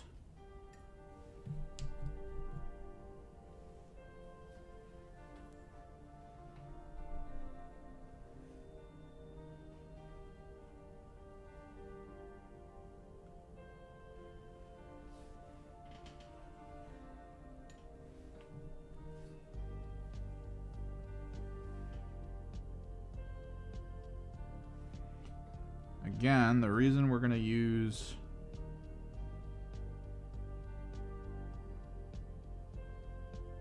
orange yellow instead of orange is because the chartreuse will 100% pull this to orange. And the lighter we go, I feel like the better it'll be.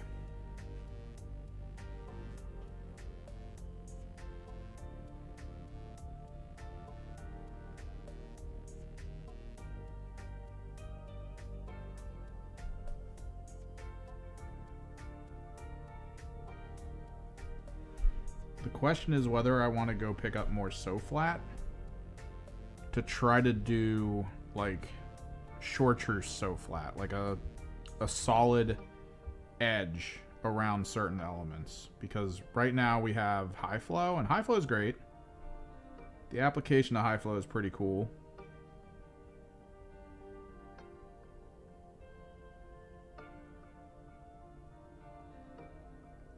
But you can't really edge highlight with high flow. High flow will not do what you want in detailed situations.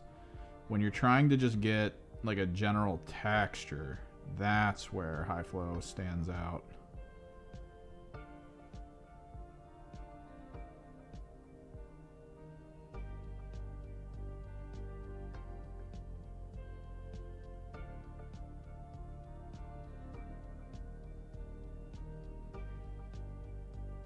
I might put that on my things to do tomorrow list.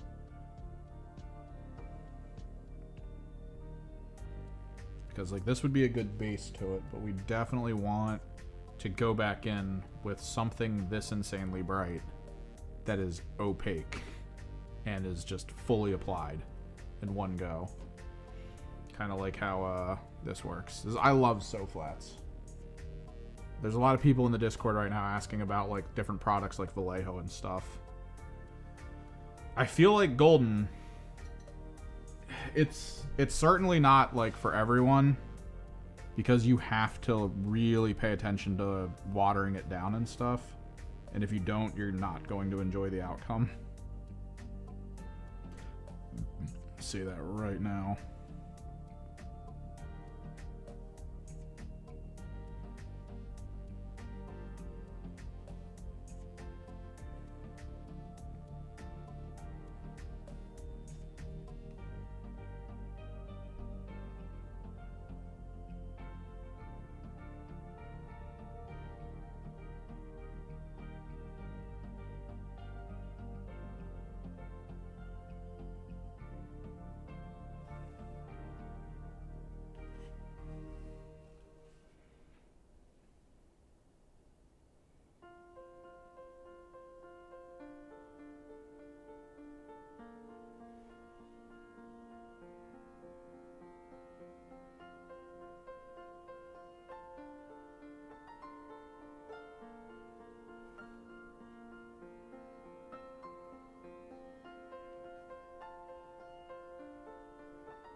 It's either that or we can get a little off kilter with this, honestly.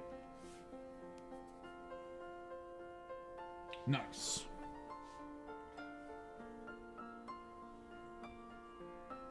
Haven't played Mordheim myself, but like I've said before, I believe I told you this, local population keeps talking about Mordheim as something they really loved. And then when I go like, well, when do you guys play? They go, oh, we don't. I'm like, that's weird. This sounds like something you enjoyed. Why do you not still play? There's no answer.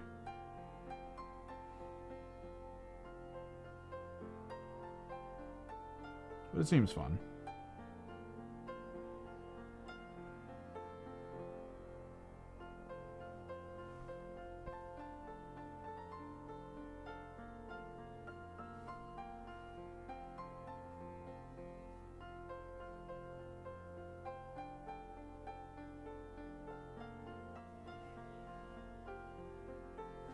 What's the title of this stream? Oh. Technically, not lying. Because now that I'm doing what I'm doing, and now that I'm thinking of all the other stuff we want to do, we are kind of in the final Fulgrim detail stage. It's just not the final day of the final Fulgrim detail stage. Because like I said, after I get off stream here, I am going to look around online, see if I can't find that part that I was talking about.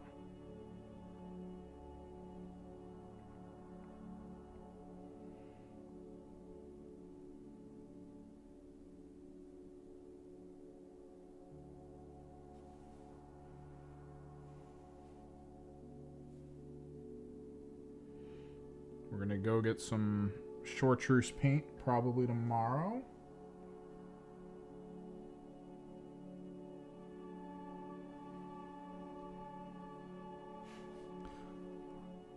Randy Wrangler, the Dog Slayer.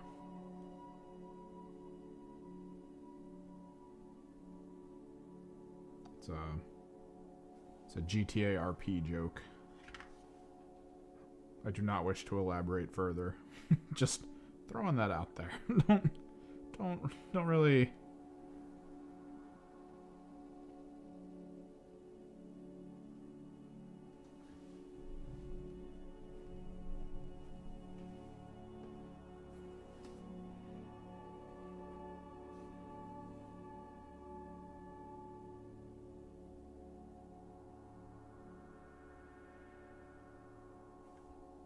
Watching GTA RP is one of those things. And It feels like awkward. I was at my buddy's house for the holidays and we were cooking. We were getting some food together. And it was one of those moments where we're just waiting for shit to heat up. So I pulled out my phone and I turned on some GTRP and was just watching it. The whole time they're like, why did they say that? What's happening? It's just... It's such a weird community and concept. Because technically it's... You have to stick with it so that all of the inside jokes are something you go like, oh, I get it now. So you have to stick with it long enough to feel like you're part of the inside jokes. And then just keep going.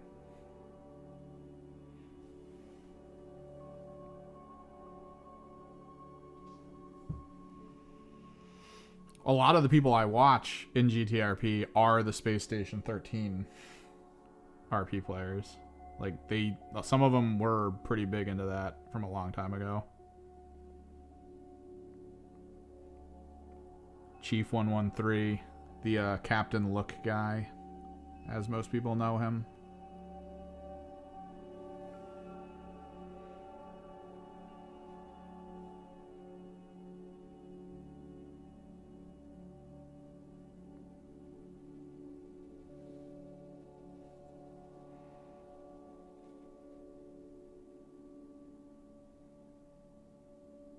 What? Oh no. Oh, well then, there's a GTA RPer who basically feels your pain every day and then keeps doing it. All of his stream friggin' announcements are basically other players within that like sphere basically shitting on him. Being like, God, he's such a garbage RPer. Like, it's so funny. It's so ridiculous how many people just hate everything he does. And the thing is, they don't recognize what he's doing. Like, they don't recognize the purpose behind it.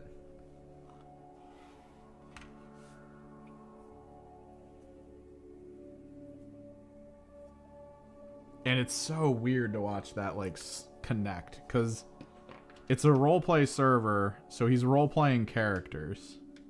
And then everyone else is just, like, self-inserting.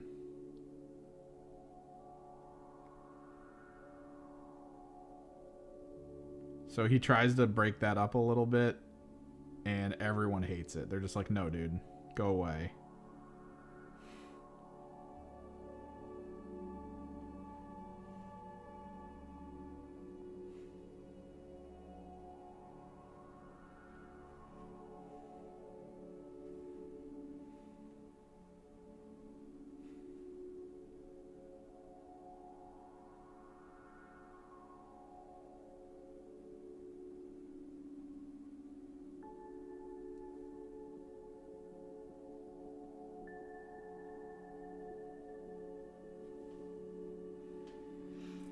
And that same group got into the recent World of Warcraft hardcore stuff that's going on with that big community. And all of them were like, yo, let's roleplay while we're doing this. Meanwhile, everyone playing in that hardcore community was like, why are they roleplaying? This is so stupid. I hate roleplay.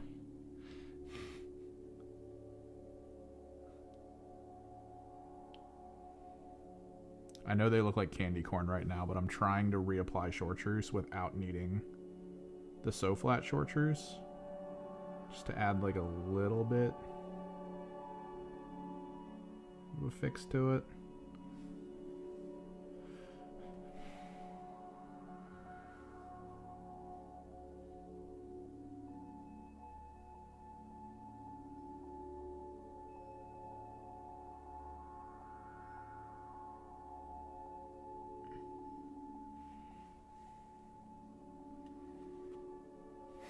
Oh, dude, it is. The one I was watching in hardcore mode RPing, you might have, if you watch, I don't know, you might have heard of what he was doing for at least a while there. He goes by Walnut. So he walked everywhere for like the first 30 levels. He did not actively run unless it was like important. he just kept walking everywhere.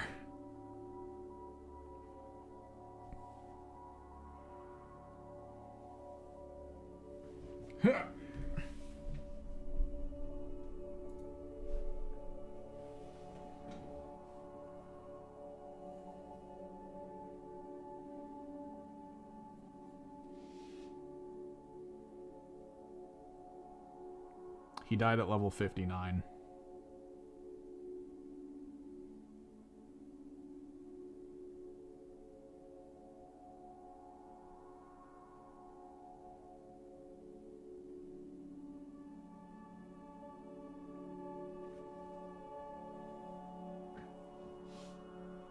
Died at level 59. I was actually watching him when he was 59 because it was like he had it marked that it was the plan was that that day was going to be him hitting 60 and then just kind of like hanging out.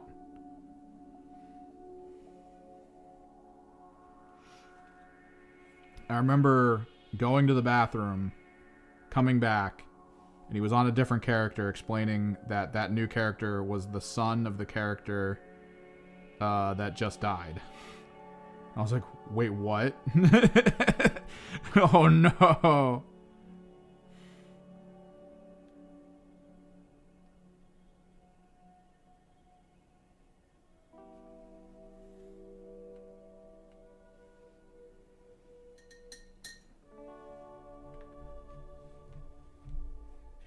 He died because he thought there was this mechanic, which I kind of get what he was talking about when I was hearing him talk about it later. So, WoW has bad physics, right? Like, WoW just has garbage physics, like, built into it. It's not meant for that. It's fine. But, historically, he would do missions where you would, like, it would launch you in the air, and then if you unclicked on something, you would fall straight down. So even if you were, like, flying forward, you would fall straight down. And that might have been built into what he was doing as, like, a thing. So he was doing a shortcut. He was doing a noggin fogger slow fall shortcut. So he was talking into his chat.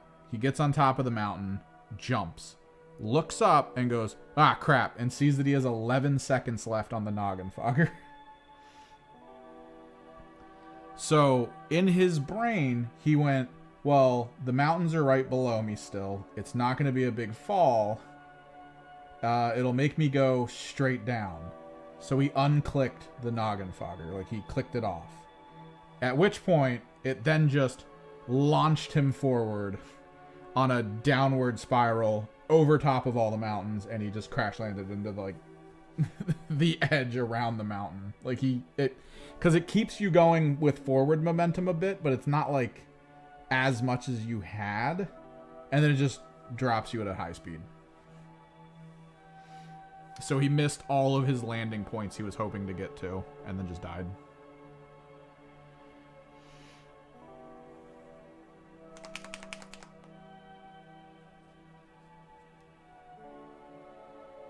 He was so mad.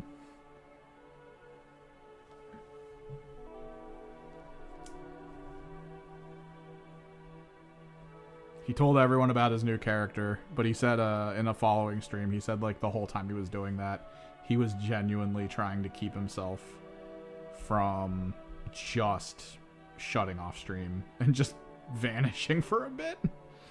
Like, he was so mad. It sucks so much.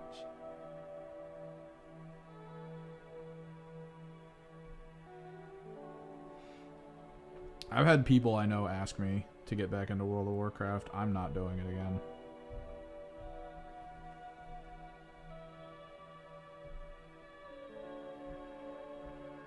Do we want to add another color to this? Because right now it just looks and feels like a candy corn.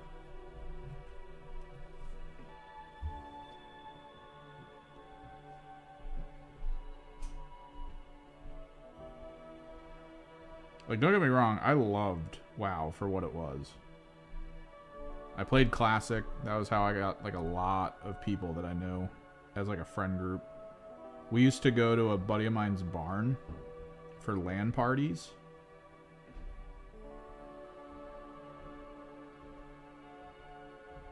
Like, this was back, I mean, you might have known if you played Classic. I don't know your age, so we're just going to go with that. This was back in the time of 56K dial-up. Like, that's what everyone had. People were slowly starting to get high-speed internet.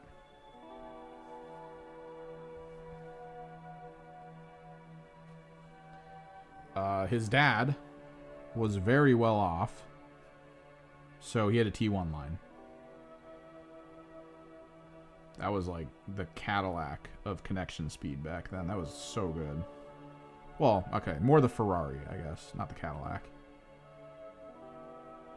So we would all show up there. He had like an industrial router for his barn. So like 30 people could all hook their computers to his internet and play. He had a really good power breaker in that barn, like industrial quality, meant for big equipment.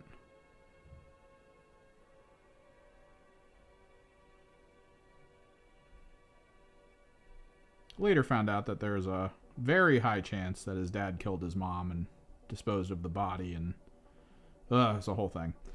But because apparently it's taught in law school in local area as to how to not perform a court proceeding, because the cop screwed up and had the whole case thrown out.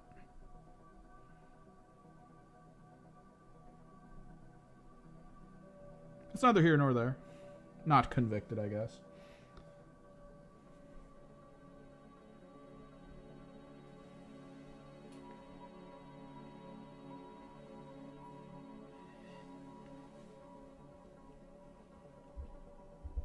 Maybe we do blue as like the border.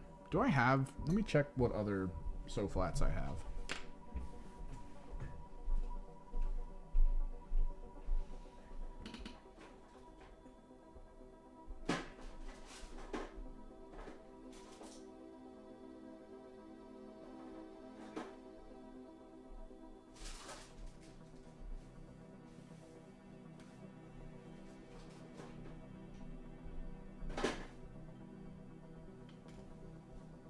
So I think we could pull it back with pink.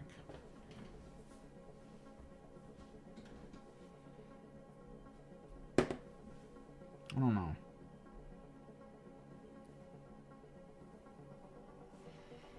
But yeah, we played so much back then. It was awesome.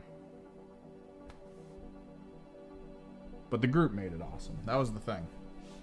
The group I played with made it awesome. And they've all moved on. So having random people be like, yo, you want to play some World of Warcraft? It'll be great. And then I see how it is today. Dude, I don't even understand. Okay, no, I kind of do. I kind of get why World of Warcraft went the way it did. With, like, the hyper-casualification of stuff. Kind of cutting out the ambient world concept to it.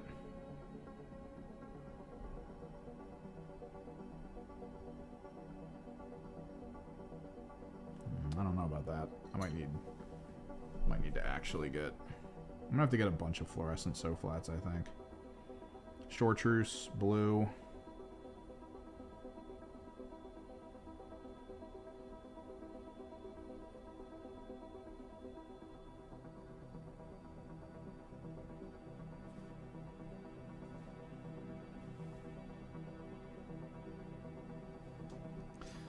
I'm not saying classic is better.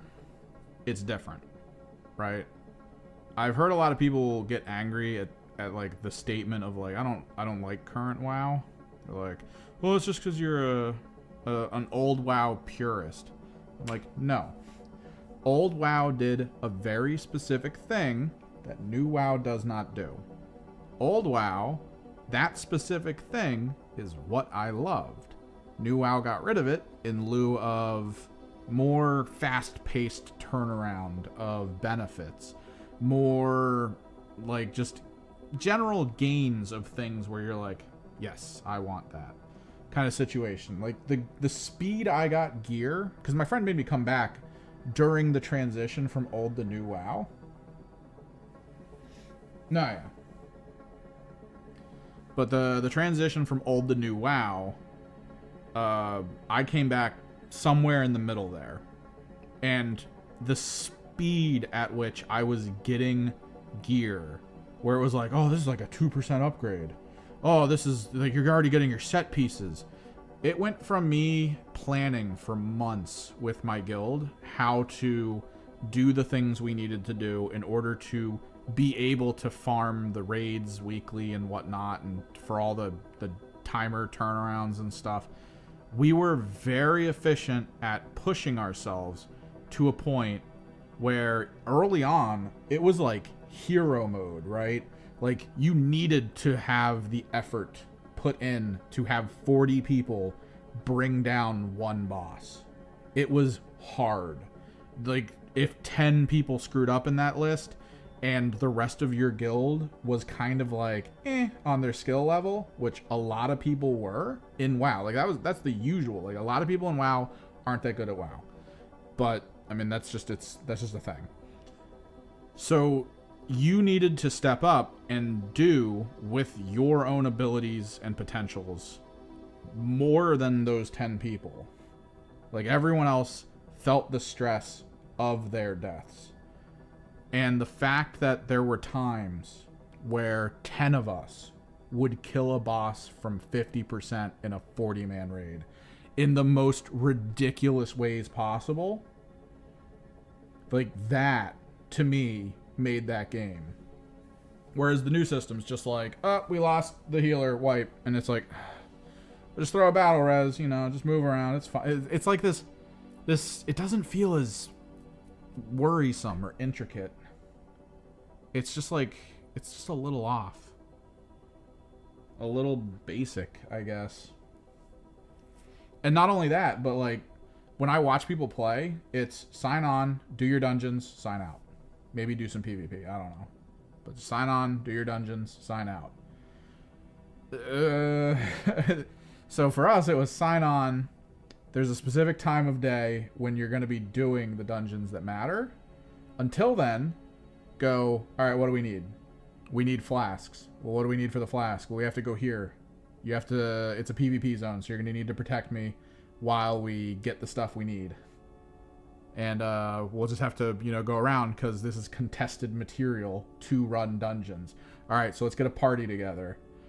All right, we're going to go do, like, the organizational social structure was there, whereas I don't think it's there anymore.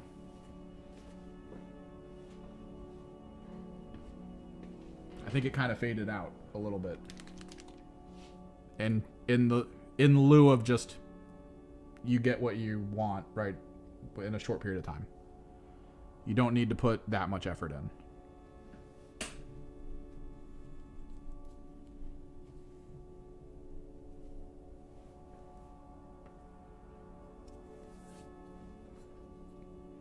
I just remember waking up one morning during the LAN. I was up like 4 hours before anyone else. I remember hopping on to go PvP because we just finished clearing a dungeon. We did it in record time for our guild, so I had a lot of Flask of Shadow power left. And I was like, oh, we're going to the PvP realms. We're going to Arathi Basin, we're going to Alterac Valley, we're going to do whatever the hell we can with this ridiculous flask active. And I just remember one of the people in the guild running into me, who also was part of that raid, and his flask of, like, I think it was holy power? He had some healer flask active. He was like, oh, yo, what up? So we just joined forces and two-manned whole entire PvP matches just by ourselves. Like, nothing could kill us. Just a paladin that was souped up with frickin' endgame gear and a flask on and a warlock standing next to him in a similar situation. We were just like 10v2 winning. Felt so good.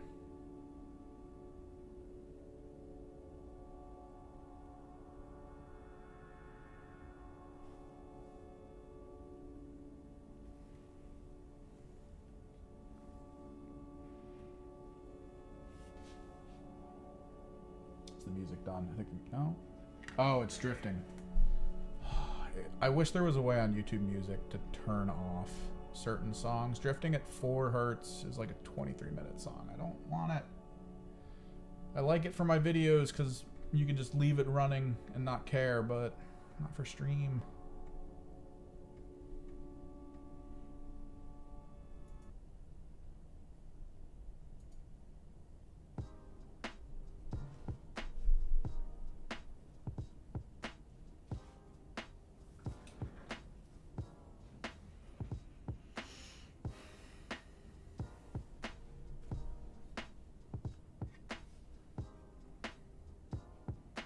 I miss the old drama. I feel like there's still like the same capacity for fun drama in WoW. Like people abandoning their guild and taking stuff from the bank. Like getting access to the guild bank and then just stealing half of it and going to another guild. That happens so much.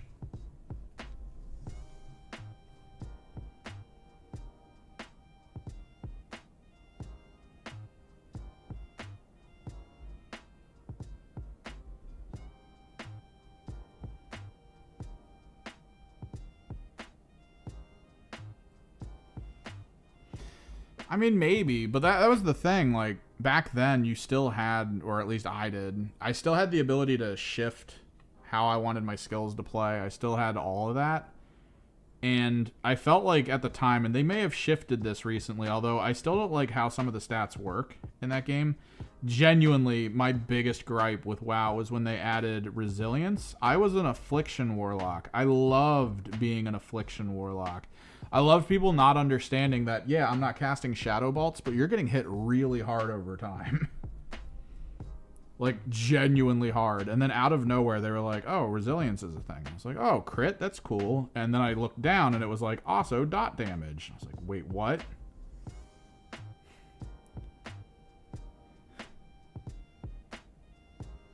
Because my whole thing in Classic was, I want to do dots, right? So the expression from looking for gear specifically, like that was the thing. I didn't wear a set at all. I couldn't. The set didn't work for my build. So I actually explicitly looked for gear. And that gear was stam, int, spell damage. That's all I cared about. Stam, int, spell damage. And I got a lot of it. I kept getting epics that had that over time. Until I got to a point where my character was insanely good as an affliction lock. Like one of the hardest to bring down. Super tanky. The dots I put on people were basically like, hey, in 10 seconds you're dead. It doesn't matter. You are already dead. And the effort put in to get that gear kind of made that work. Because it made it feel more important. It made my character feel important. I didn't really see a reason to like roll an alt or anything. Because I wanted my one character to be really good. Oh, phone call.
All right.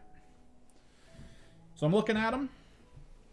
Like I said, I want to order that battery tonight. We might have to put them on hold for a little bit. I might go get some more paints so we can work up some of the fun stuff on the blades to give them a little bit of a different feel. Because, like, right now, they feel molten. I realize I've been recording for, like, the past hour. That's going to be a huge file. Good. So they look kind of molten, but I want them to feel demonic. So, like, going the normal pattern like this doesn't provide you with enough, like, oh, that's weird. But if I go get, like I said, a blue, and then I do the outer edge in blue, that feels a little different. Like, adding an offbeat color to this will really help, I think. But he's getting very close to being done. Very close. So I think I'm going to look up that battery concept, because I thought it would be too big for him, but then I remember that the videos I watched of people using it, they were using it in Terminator-sized bases. So I think it might actually be okay with him. We may have to lift him up a bit with the corkboard that I have in back, which will be good, because we'll basically snap him off of the base, build the corkboard up, get the battery housing going, and then paint the base, glue him down to it later. We may actually pin him down to it later too, because we do have access to those tools, which is fantastic.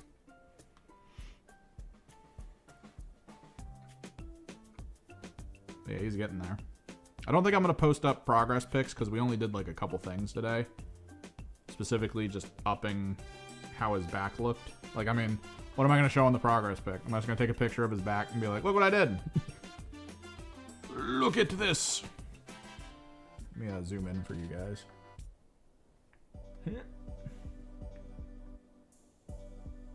So the main thing, yeah, we made sure all the little coilies that I didn't know were there are gold now. And then worked on the purple a little more.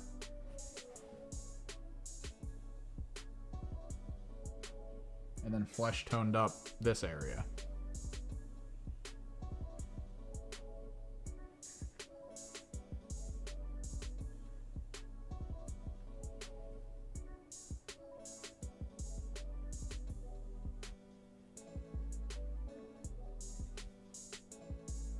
I'm 80% certain, based on that picture I showed you guys earlier, that yeah, this model will just absolutely work for Fulgrim in full release for 40K.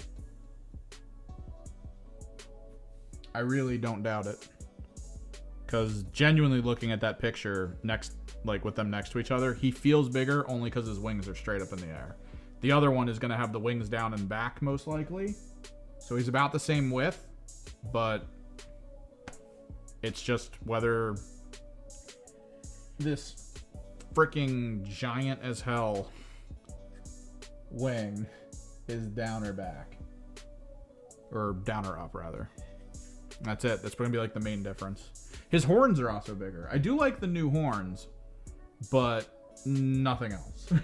Like, I love the new horns. Nothing else about that model. God, if they reveal that model is highly posable, I'm actually going to be a little mad that they chose the worst pose to show him off.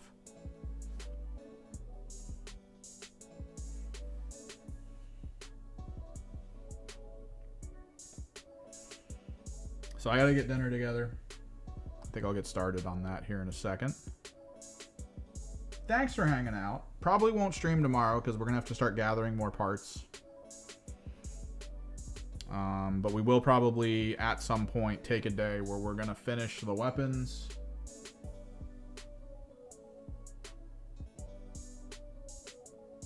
Oh, I know, but could you imagine if they were like, oh, by the way, very posable.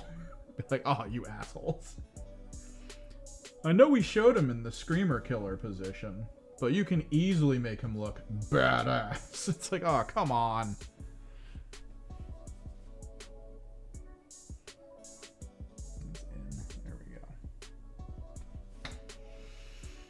Oh, he's fun.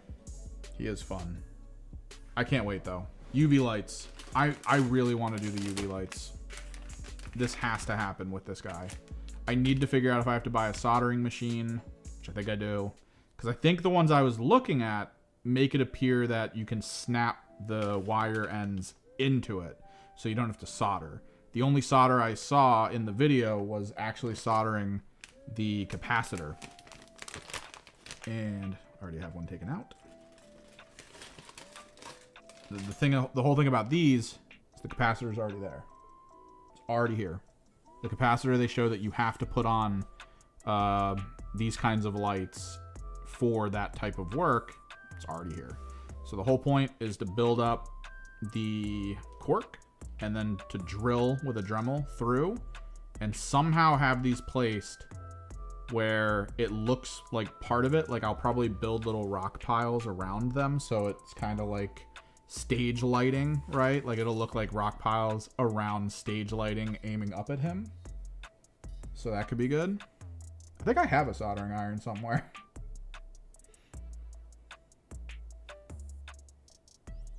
But yeah. He could be fun. Either way, thanks for hanging out. Thanks for chilling. Thanks for talking. A little bit of a slow day. We have those. Nosebleed hasn't reoccurred, so feeling okay. Till next time, guys. Hopefully I can get a video out soon. I gotta work on stuff. I gotta power through some things over the weekend.